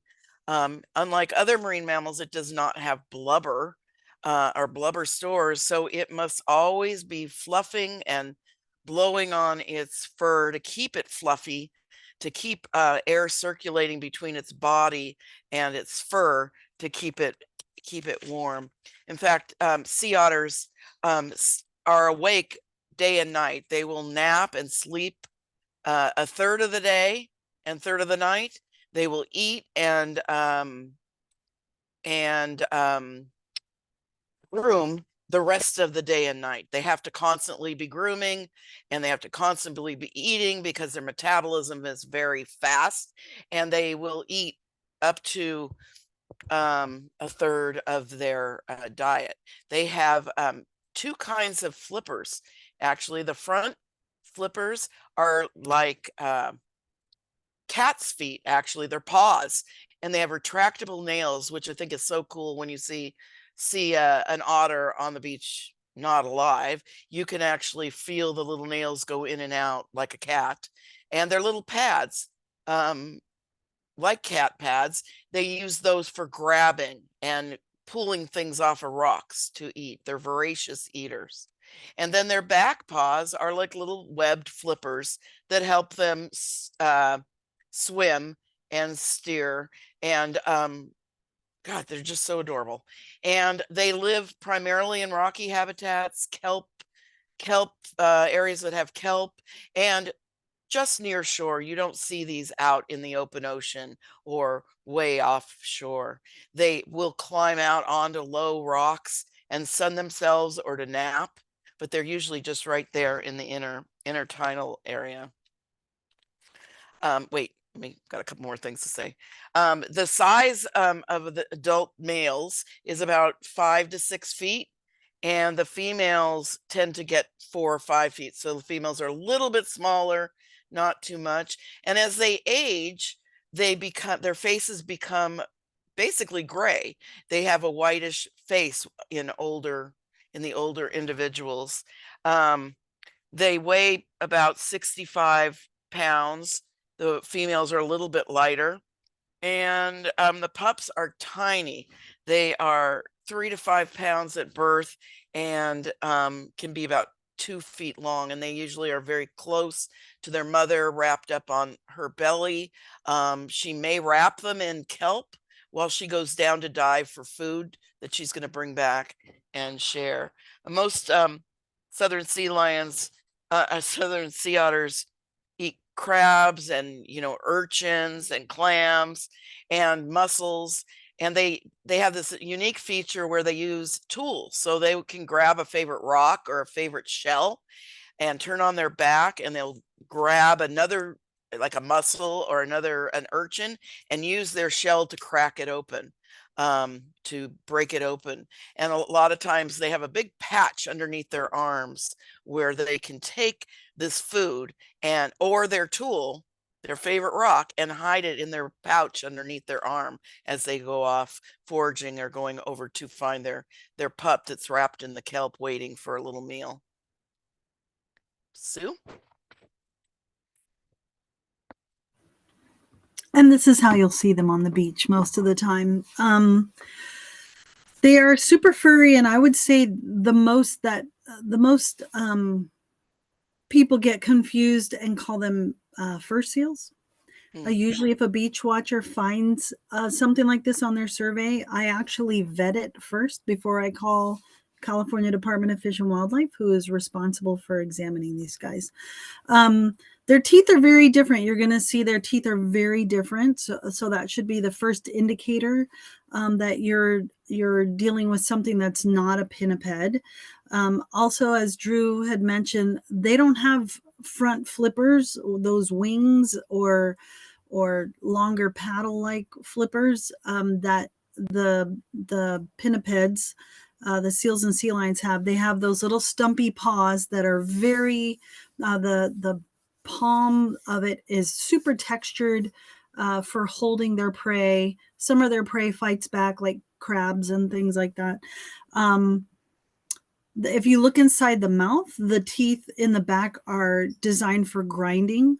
So they're wide and flat, and oftentimes they're very worn depending on what their prey choices are.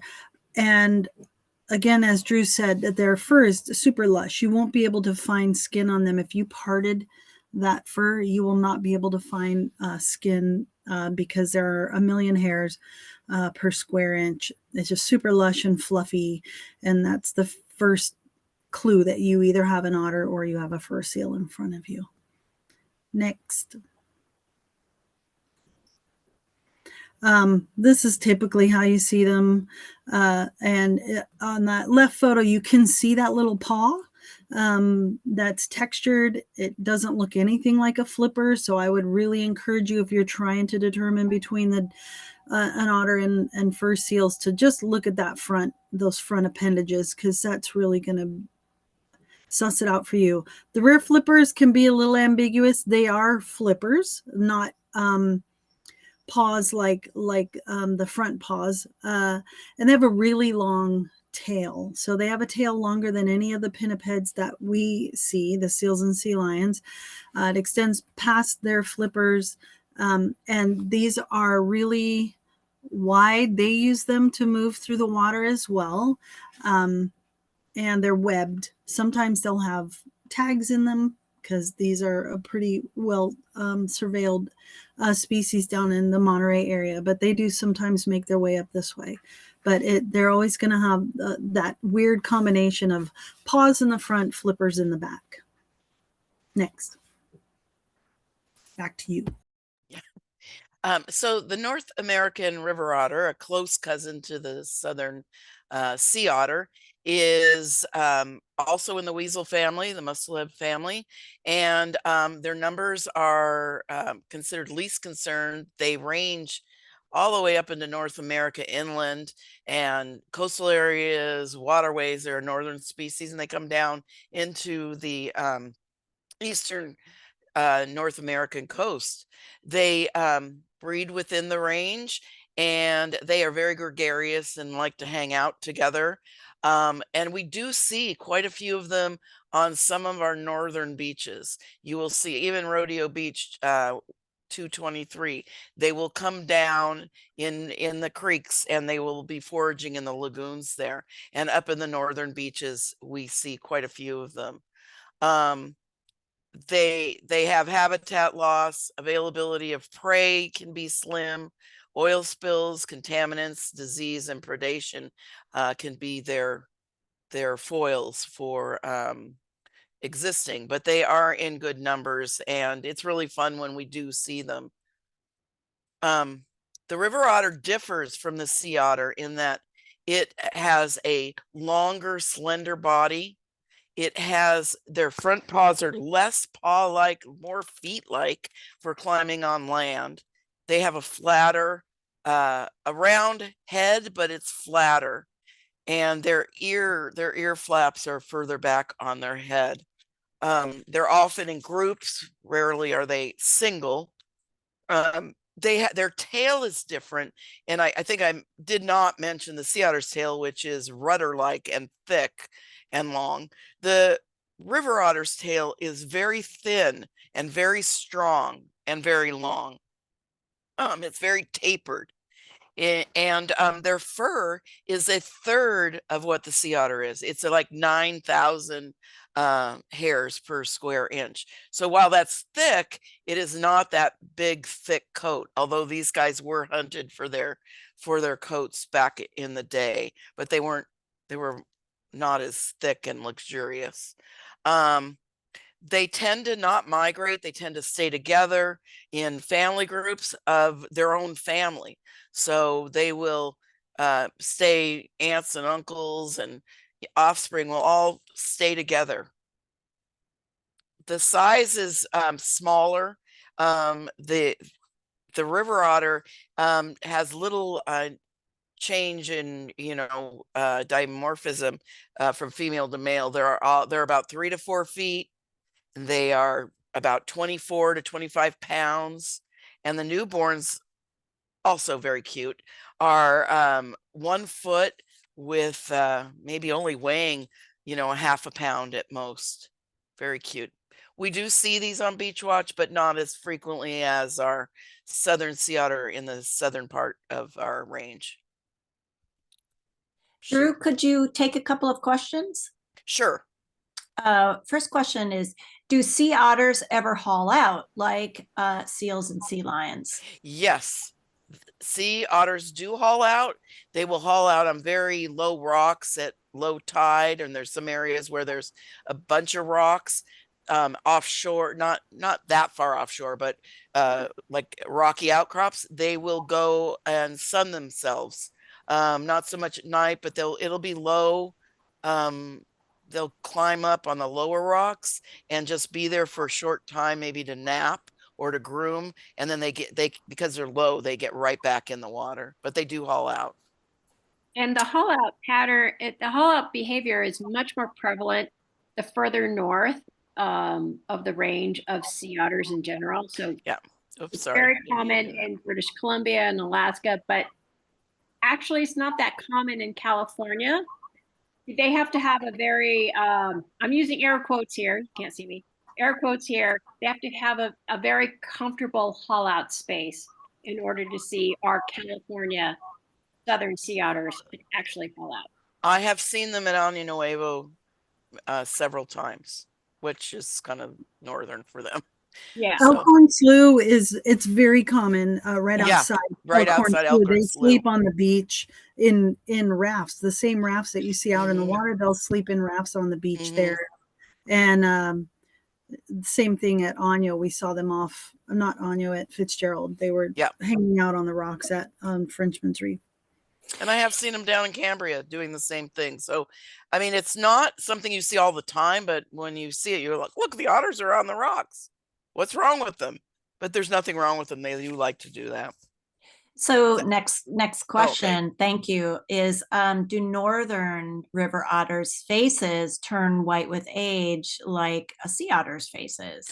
Yes, they start out very brown. They have some buff counter shading underneath, and as they age, they become a little paler in their brownness and a little gray. Maybe not as dramatic as the sea otter, but they do. As they age, the ones with the whiter, creamier look will be the older ones.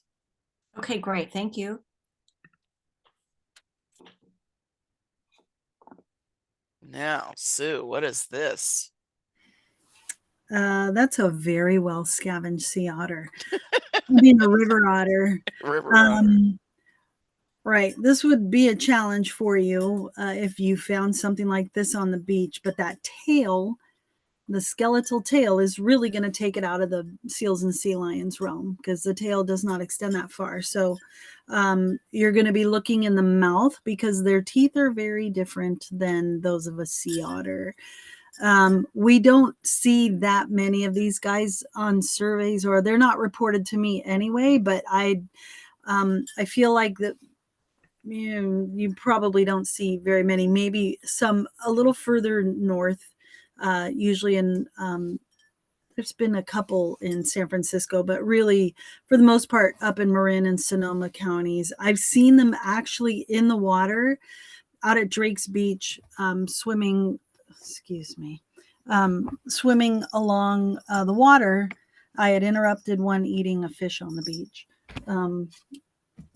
Because they're very, very common in the full marine environment there.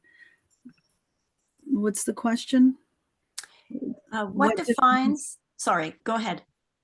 You read it because I can't see the whole thing. Oh, sorry. What defines this skeleton as a marine animal, otter, versus a land animal? That's a good question because there are mustelids that could wash down a stream and onto a beach, and that has happened on beach watch surveys. You would have to do some sleuthing with the skull, and especially when there's no fur to help you here. So you would have to do some sleuthing to determine which species of mustelid. Really, you would only be able to determine whether it's a sea otter or not. And then from that, you have to determine, at least in this state, what mustelid it is. Because you get further up north and you can have different species like mink and I think there's a couple of other ones. I've actually done a little research on that. But we've had skunks. We've had skunks on beach watch surveys come up dead. Raccoons. Sometimes people find raccoons that look like this. Anything like that people just don't. Domestic cats could look like that if it was skeletonized on a beach. Right. But you would look at the teeth and the skull, and you can look at, there's probably a scapula there, and also the length of that tail. Right. Like, remember I said that, there are other bones like scapula and baculum that could tell us raccoons have a very distinctive baculum. So we would be able to rule in or out if this thing was a male and had a baculum still present. And for those who are wondering, a baculum is actually a penis bone that is in some mammals. And sea otter is one of the most endowed baculum owners. So we'll learn. Well, maybe we'll see that on Saturday, right, Sue? You will. We pulled those. Yeah. Got some baculum for you. I also wanted to say, backing up to the sea otter too, that I did not, I mean, to the river otter, I did not mention. One of the things that we have noted on Beach Watch, it will be brown pelican carcasses on lagoons. And first we didn't know what was going on with the brown pelicans, and then we determined there was a family of river otters that were swimming in the lagoon at Rodeo Beach and at Kehoe, and they're ambushing brown pelicans that are just roosting or hanging out, and drowning them and then eating what they need to eat and then leaving the carcass. So sometimes when you see some of the debris from the hunt, you can determine that there must be river otters in this area. Anyway, it's a fun fact. Also, we forgot to mention that river otters have 4 paws. They don't have rear flippers, so that's going to help Right. you. Go Right. on. Thank you. And there was one more question about the skull and just trying to define the skull of a pinniped versus a mustelidae. Well, the size and shape are going to be a little bit different, but the teeth are really, especially even between the 2 mustelidae that we could encounter on a Beach Watch survey, their teeth look very different. And in the cheat sheets, I don't think we pulled river otters. No, we didn't.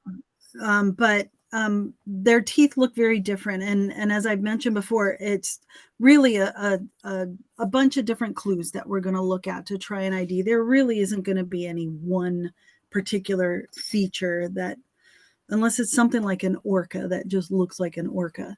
But these guys are a little less nuanced and or more nuanced, and you have to really, really dive deep. And that's what we're going to teach you with sleuthing on Saturday. Sue, I think this is you. Me or is Mo? Mo, are you going to do maybe our Mo. I can do cetaceans, sure. Can you guys hear me all right? Because this headphone, You're kind of garbly. It's a little wobbly. get rid of. You want me to do it, Mo? Or I can start and you can. Well, now can you hear me better? Yeah. Okay. So I want to go to the teeth question, kind of can blend in with what I'm going to say about large cetaceans. So we're not expecting you to learn all the different teeth yet, and that's something you will learn as you go along and as you see more dead animals. So as first timers, give yourself a little bit of a break and you'll learn the teeth as you go. Same with large cetaceans. We don't expect you to be able to identify a large cetacean that you run into on the beach.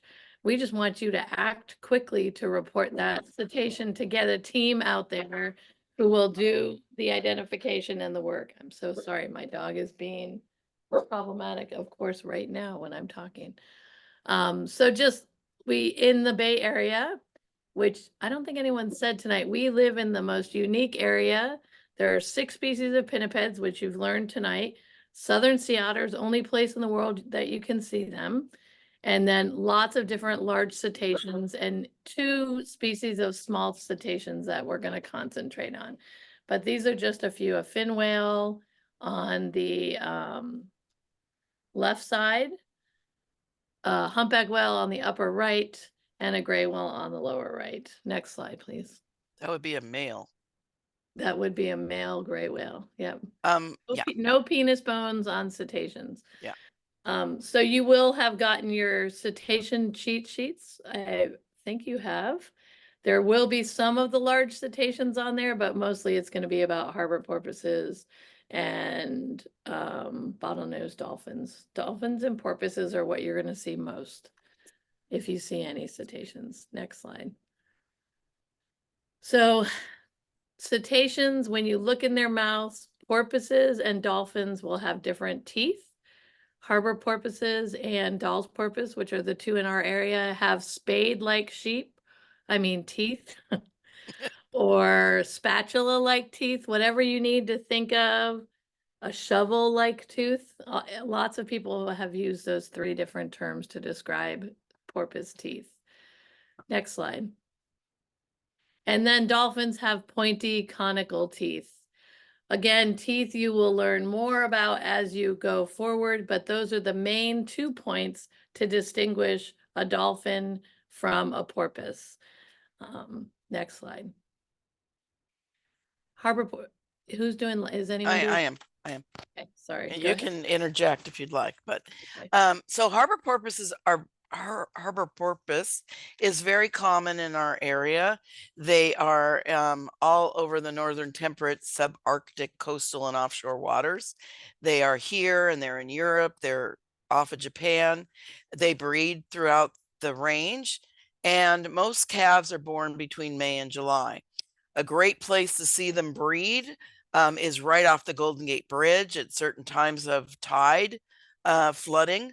You can see groups of harbor porpoise mating and carrying on, and it's a great place to see them. They weigh about 150 pounds, well, 135 to 170 pounds. They get up to 5 feet, 6 feet at the most. They are very common in this area, but also very elusive. They're hard to see. They don't necessarily hang out in big groups like the dolphins do. You might have 4, maybe 6 together at a time. Usually they're individual or a couple of them swimming along. Entanglement and ocean noise are the biggest threat to them. And actually, I would even add dolphin side, because dolphins like to torment these poor guys and have fun with them. Yeah, they're a beautiful animal and very common. They have a very triangular dorsal fin that sits right in the middle of their back. They come up, they go down. They don't tend to surf the waves. They tend to just be cruising along, looking for their prey.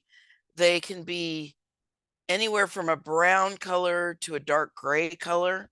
They have counter shading on their underneath that is a creamier or lighter version of what is on the dorsal side, the top side. And really it's that triangular, look at that shape of that dorsal fin. That is so triangular, which really sets it apart from dolphin species. They can be you don't really see their blows. They really just pop up and then they go down again. And then you might not see them again, or they'll just kind of cruise, pop up and go down. You guys go ahead. Yeah, and so one of the most distinctive features, in addition to the small dorsal fin, is the shape of their head and their bicoloration. So they're dark on top, light on the bottom. You'll see that in a lot of cetaceans. You can kind of see those little spatula-shaped teeth, but porpoise heads are very, I don't know if we have a way to describe it, just rounded in the front, with no distinct looking beak. And you'll know what I mean in a few minutes. Go ahead next. Excuse me. They don't have a forehead. Right. Sorry. It just kind of goes from their nose up straight. So here are those teeth again, the spatula shaped teeth in a little baby porpoise on the right, and then in an adult on the left. Next one. And then a close up, because we don't want you to forget that they have spade shaped teeth. Next slide. Okay. Bottlenose dolphin, everybody's friend flipper. These are common near shore, but they're found offshore all over the world. And really, to tell you the truth, we hadn't seen that many of them, except for when we have some warm water occurrences, until about, what is it, maybe 10 or 15 years ago. We saw the first northern bottlenose dolphin in Drake's Bay. On Access Cruise, we reported it. And then now they've been, as you know, weather things are changing. Warmer waters they're found further and further north. And I think this year they saw them. You guys can correct me, but didn't they see a couple of them up in Seattle? Just, it's never happened before. So they breed all year long, and calves are born all year long. They are protected by the Marine Mammal Protection Act, although they are not a threatened species. They can get up to 1,400 pounds. The males and females are about the same size. They don't differentiate too much. Their average is the newborns are about 3 to 4 feet, weighing about 50 pounds. And they can get up to 13, 14, 13, 14, or 15 feet. Of course, they are the poster child for entanglements in longline fishing and habitat degradation, noise, chemical contaminants, oil spills, and energy exploration. And they're very susceptible to biotoxins and vessel collisions. Their diets vary regionally. Some are fish specialists, some like crabs, some like squid. They're a very adaptable dolphin species. You'll know a bottlenose dolphin because it looks like Flipper. They have this Mona Lisa smile, and they have what's called a falcate dorsal fin. See how it's not a triangle? It bends back and makes a little hook. That's called falcate. And that's very distinctive. These guys are mostly near shore, although they can be seen further out, but they like to play in the surf. They like to be near shore. Their heads have this melon, this forehead area, but they have somewhat of a short rostrum for a dolphin. Many dolphins have a very long one. Common bottlenose tend to have what's considered a little short one, but they do have a rostrum sticking out, unlike a porpoise, which is just one elongated look. This is the little forehead, and then that falcate. They can range in color from dark gray to a brownish gray. They can have spots on them. And in this one, on the left-hand side, you can see a pinkish tone to its underneath. They can be pinkish to white to a pale, pale gray. And if I'm not mistaken, and you guys, Sue and Mo, isn't the pinkish color related to hormonal? Like they're ready for breeding, or have you heard that before? It's possible. Possible, right? Outside of my scope. Okay. Well, anyway, so you can tell it's the dolphin. They may have a little black line going across from their eye across, a very faint one. But they generally have that very falcate. They're very playful. They can be in big groups. They're usually playing in the surf, and we see them usually in warm water events. So okay. here is there's two. The one on the left is a bottlenose dolphin calf. You can see that distinctive beak of a dolphin and the melon where they do their echolocation. And then the one on the right is a adult female. There's no skin left, but you can still see distinctively that it's a bottlenose dolphin, even though you don't have the color pattern to look at, but that nice distinctive beak in front with the melon and the size too. Next slide. And then dolphin teeth, especially bottlenose dolphin teeth, are conical shaped or pointed.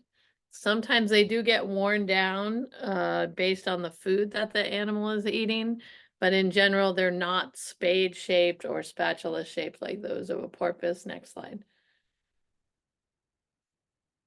Oh, data collection.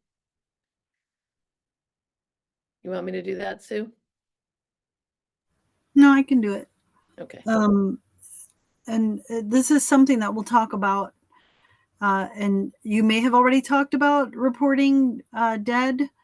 Actually, this is something, the reporting and the data to collect, or at least the reporting should probably come from Jan or Kirsten or Drew.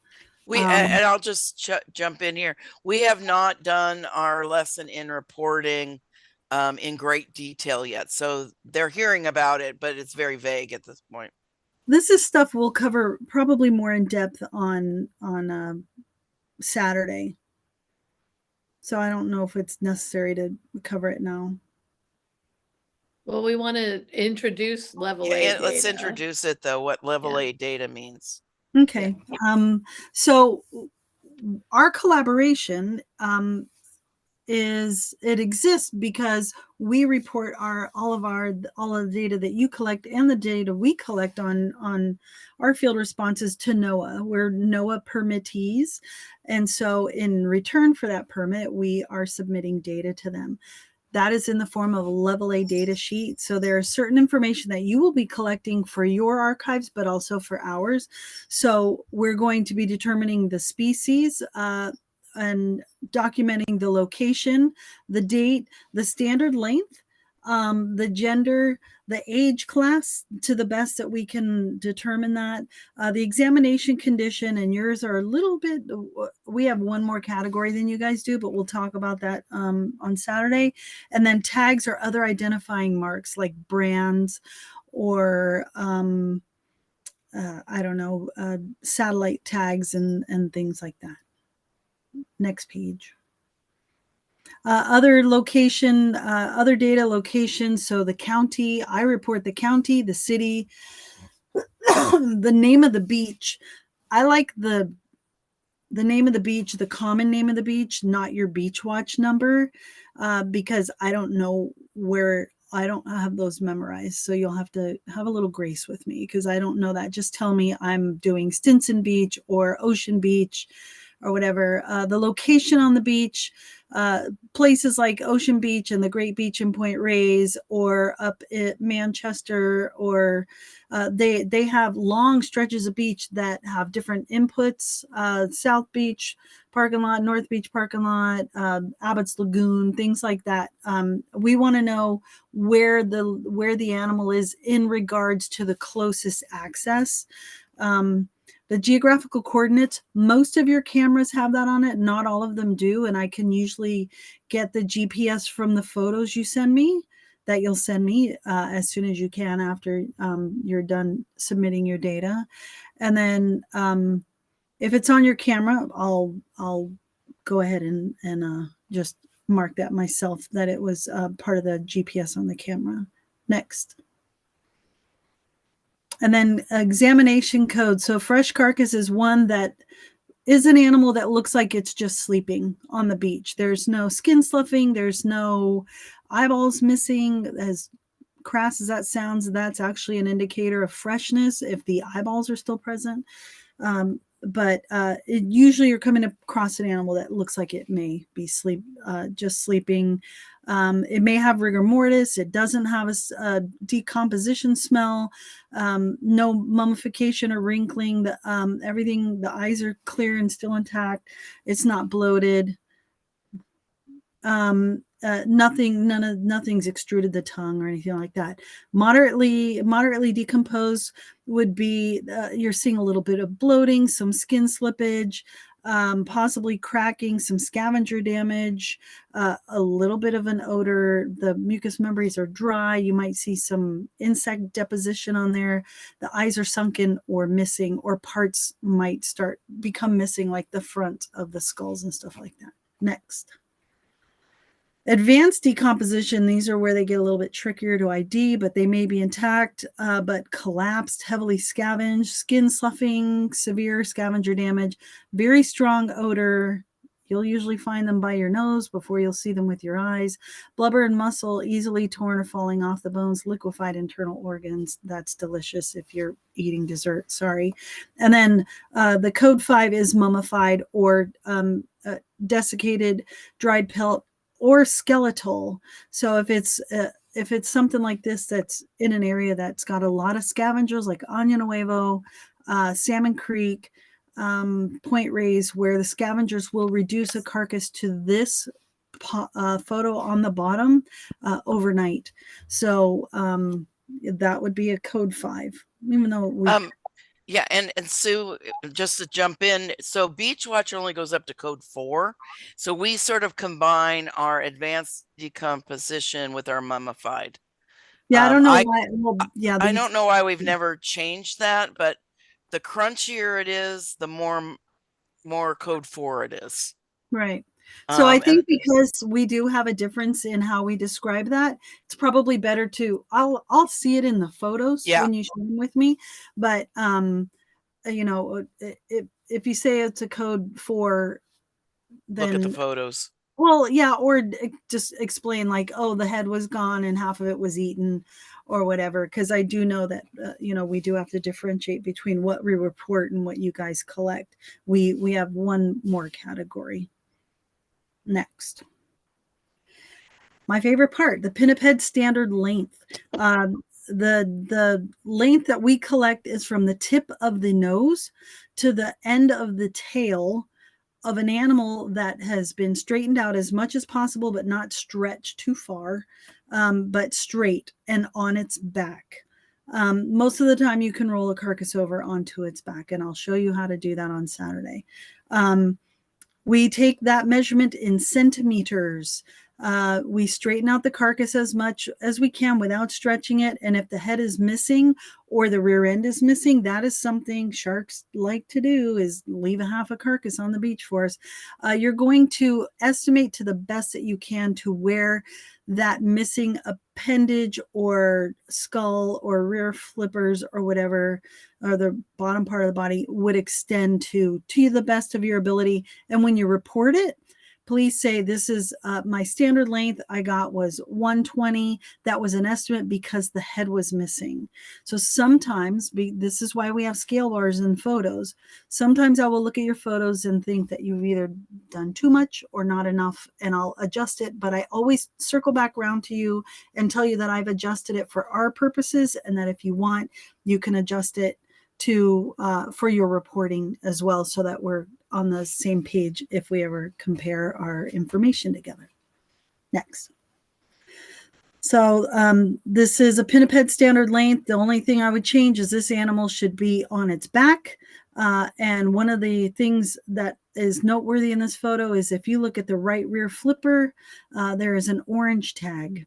That means this is an animal for orange that has been in rehabilitation somewhere. We would want you to note the numbers on there and the location, meaning right rear flipper or left front flipper.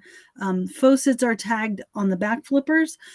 Otariids, so the eared seals, are tagged in the front flippers. And they can be a variety of colors for all the species because researchers use different colored tags. But I would want this animal rolled on its back. The reason we roll them on their back is because that extends the spine to the flattest extent so that we can get an accurate measurement. And go back a sec. Sorry, Drew.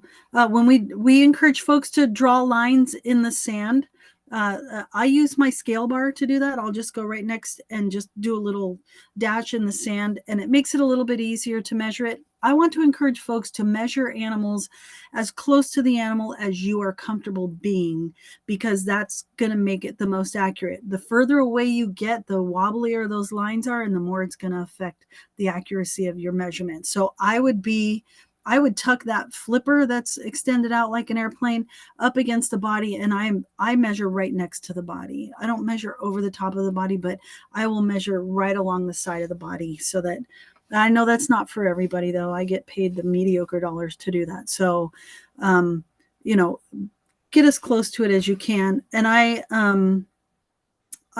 actually will swing that flipper out so that I can see the tip of the tail if I'm having a hard time, figuring out where the end of that tail is. But don't remove the tags, please. We'll do that. Usually we go out and collect those animals, parts from those animals, because oftentimes they're known age. So leave the tags on the animal, and call us as soon as you can. Next. Sexing, my favorite part. pinnipeds, all of their genitalia is internal for obvious reasons. It's much more hydrodynamic, but it's also safer because they're also running around rocks and things like that. So there's the males have a penile opening that is between the hip bones. So if you're looking for landmarks on an animal that's laying on its back, you find those hip bones, and the penile opening will be right in between that. On a harbor seal like the top photo, it can be really difficult to find. And with females, there will be no penile opening. Sometimes there will be teats, not always. If they're not sexually mature and they haven't used them yet, they're not apparent. So really you're going to focus on trying to find a penile opening. If you're looking, because these guys do have a bony penis, another thing we will ask you to do with a gloved hand is you will feel in between that penile opening and the anus, and you'll do a really deep grab down into the abdomen, and you should be able to feel the penile opening. We will cover that, and I will have you practice that when we are working on carcasses on Saturday. But we want you to confirm it in two ways.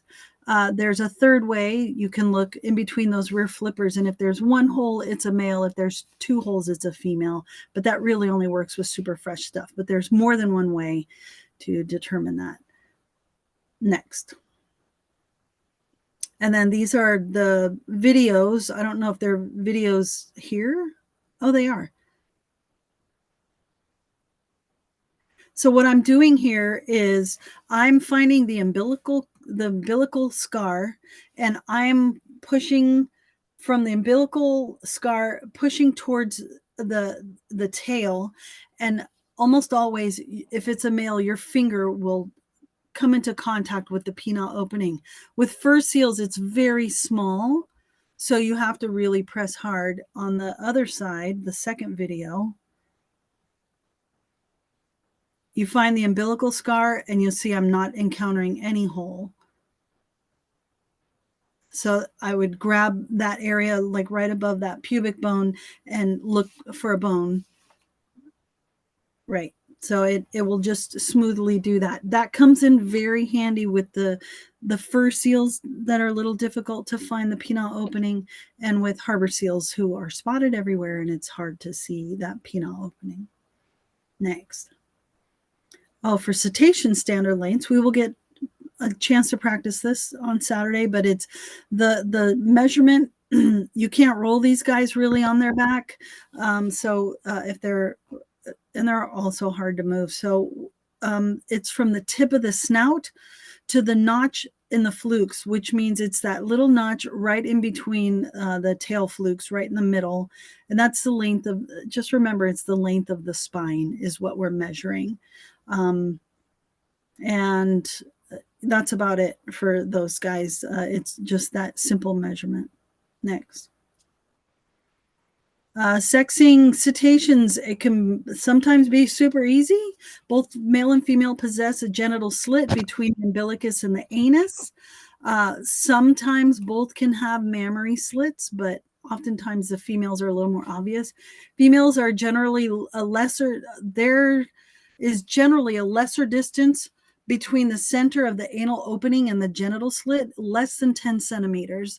And oftentimes it can look almost incorporated in the genital slit, the anus, and proportional in large whales, blunt probing angles forward. What that means for those of us who get paid to do this is with a gloved finger, we can stick our finger in the genital opening, and if the hole tracks forward, it's a female. If it tracks back towards the tail, it's a male. We're not asking you to do that. If you want to with your gloved hand, you can, but it's not something that you're required to do. For a male, generally there's a greater distance between the center of the anal opening. You can see that it doesn't look quite as incorporated into the genital slit, and the blunt probing angles back. So if it's a male, it's the holes towards the tail. And they do not have, as Drew said, a hard os penis or baculum. They do have, the males do have a pretty large penis, and if they're really decomposed, it'll be extruded like that photo of the gray whale. So it makes it a little bit obvious. And sometimes as they start decomposing, the tip of that it'll start extruding, and you'll see the tip of the male's penis starting to extrude from the hole there. You can see there's no genital, there's no mammary slits, where in the top photo you can see the little mammary slits there that are right next to the genital opening. There's just an illustration of that. It's in your dead books. This Right. is in your dead book. One thing that's really different with harbor porpoises, the males, their penile opening is all the way up in the middle of their abdomen. There's probably a good 6 or 7 inches between their anus and their penile opening. So they make it a little bit easier than say like a bottlenose dolphin. But they're probably the only ones that I remember that it's that far away, but they literally are right in the middle, up by where you would expect to find the umbilicus. Next. This is your stuff, beach watch reporting. And we're going to go over this. Let's just, in the interest of time, we won't do this, but I will say that when you find dead marine mammals, you are going to call the beach watch reporting line, as well as the dead marine mammal line at California Academy of Sciences. But we're going to go over this big time next week. Hey, Drew, can you quickly go over how to mark a beach watch documented marine mammal, dead marine mammal, versus how California marks the dead? Sure. So you all recall how we showed you how to mark a dead bird. So to mark a dead marine mammal, we are going to give you cotton cloth that decomposes. It's usually in a shade of pink, or you know, a light pinkish orangish color. And it is a strip of fabric. You tie it around either the tail or around the width of the marine mammal.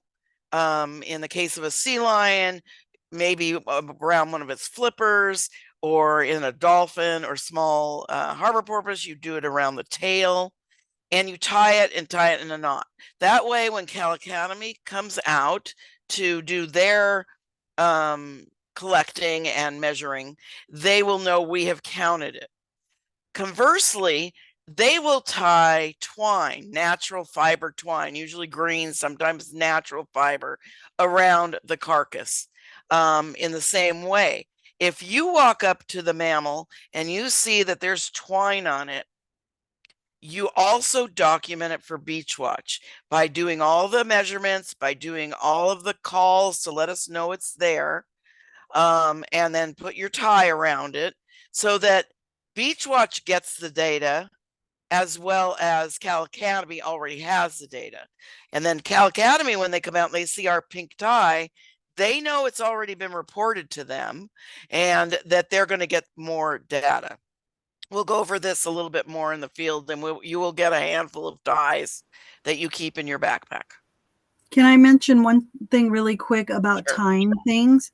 A couple of requests, because I do come upon beach watch carcasses that have had the ties removed by scavengers, because people are very dainty about they just put it around. They don't crank it down, make sure it's really tight, tie it in a couple of different knots. I will sometimes, with our twine, tie it around in a knot, then go around again and tie it around in a knot, so that the scavengers can't remove it. And something that I get reports on is don't tie like the 2 rear flippers together.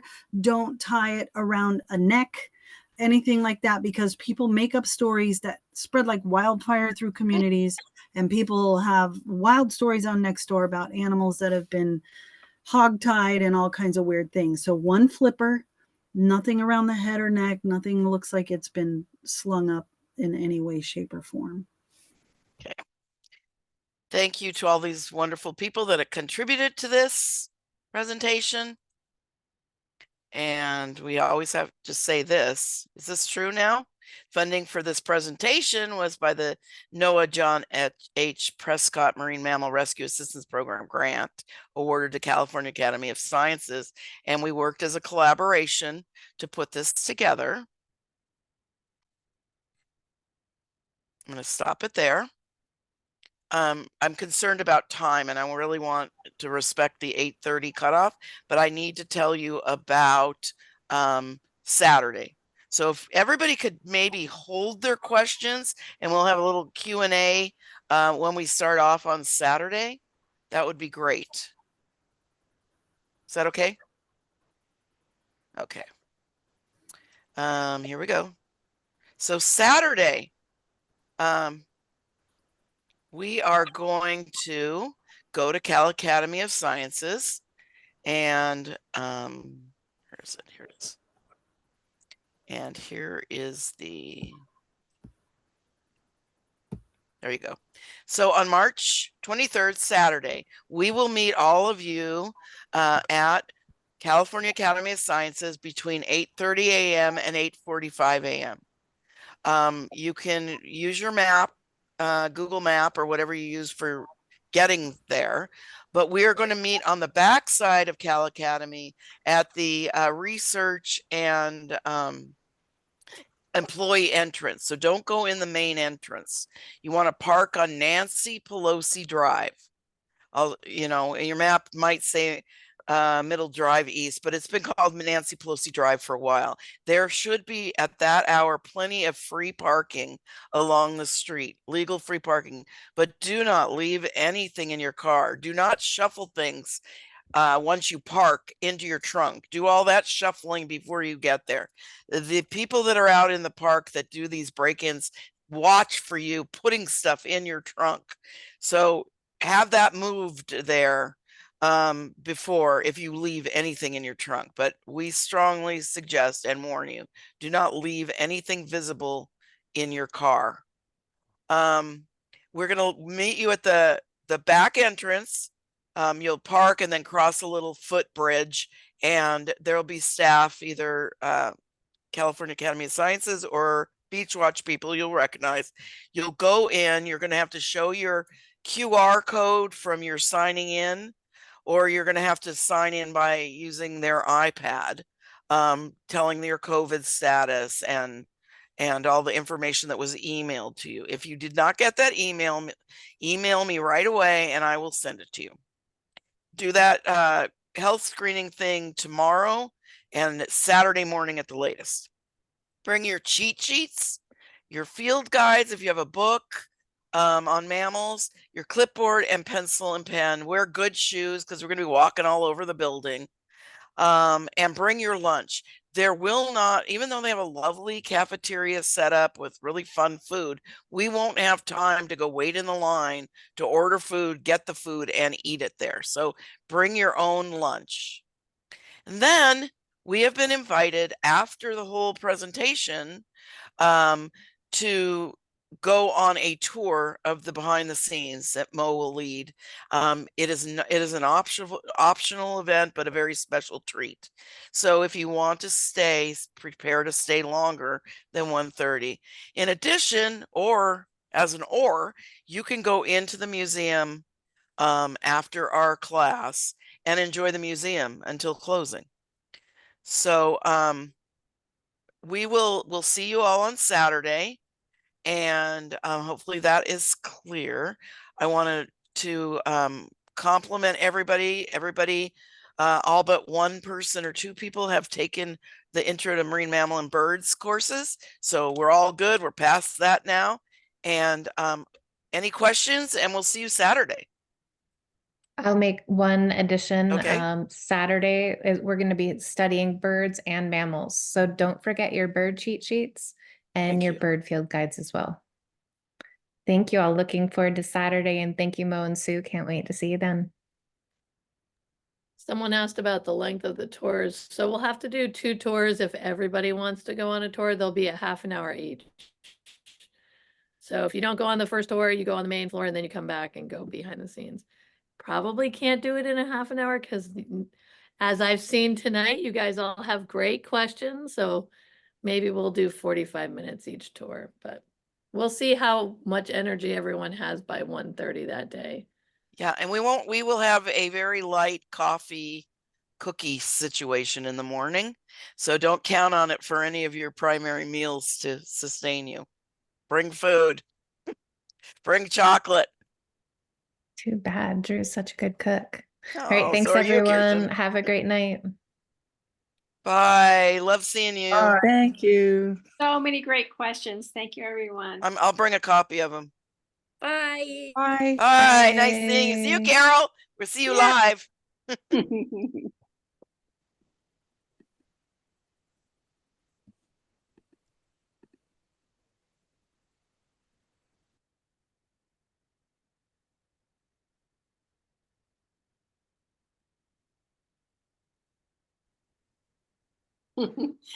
Babs, are you having trouble disconnecting?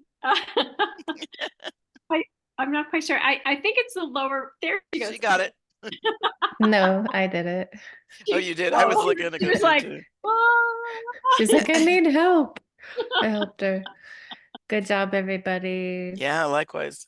Job. yeah, All right. lots and lots of questions. Oh So my many God. questions. They're like So tag many. teaming and looking on the web and just kind of out of the. People love mammals. Way Yeah. more. Oh yeah.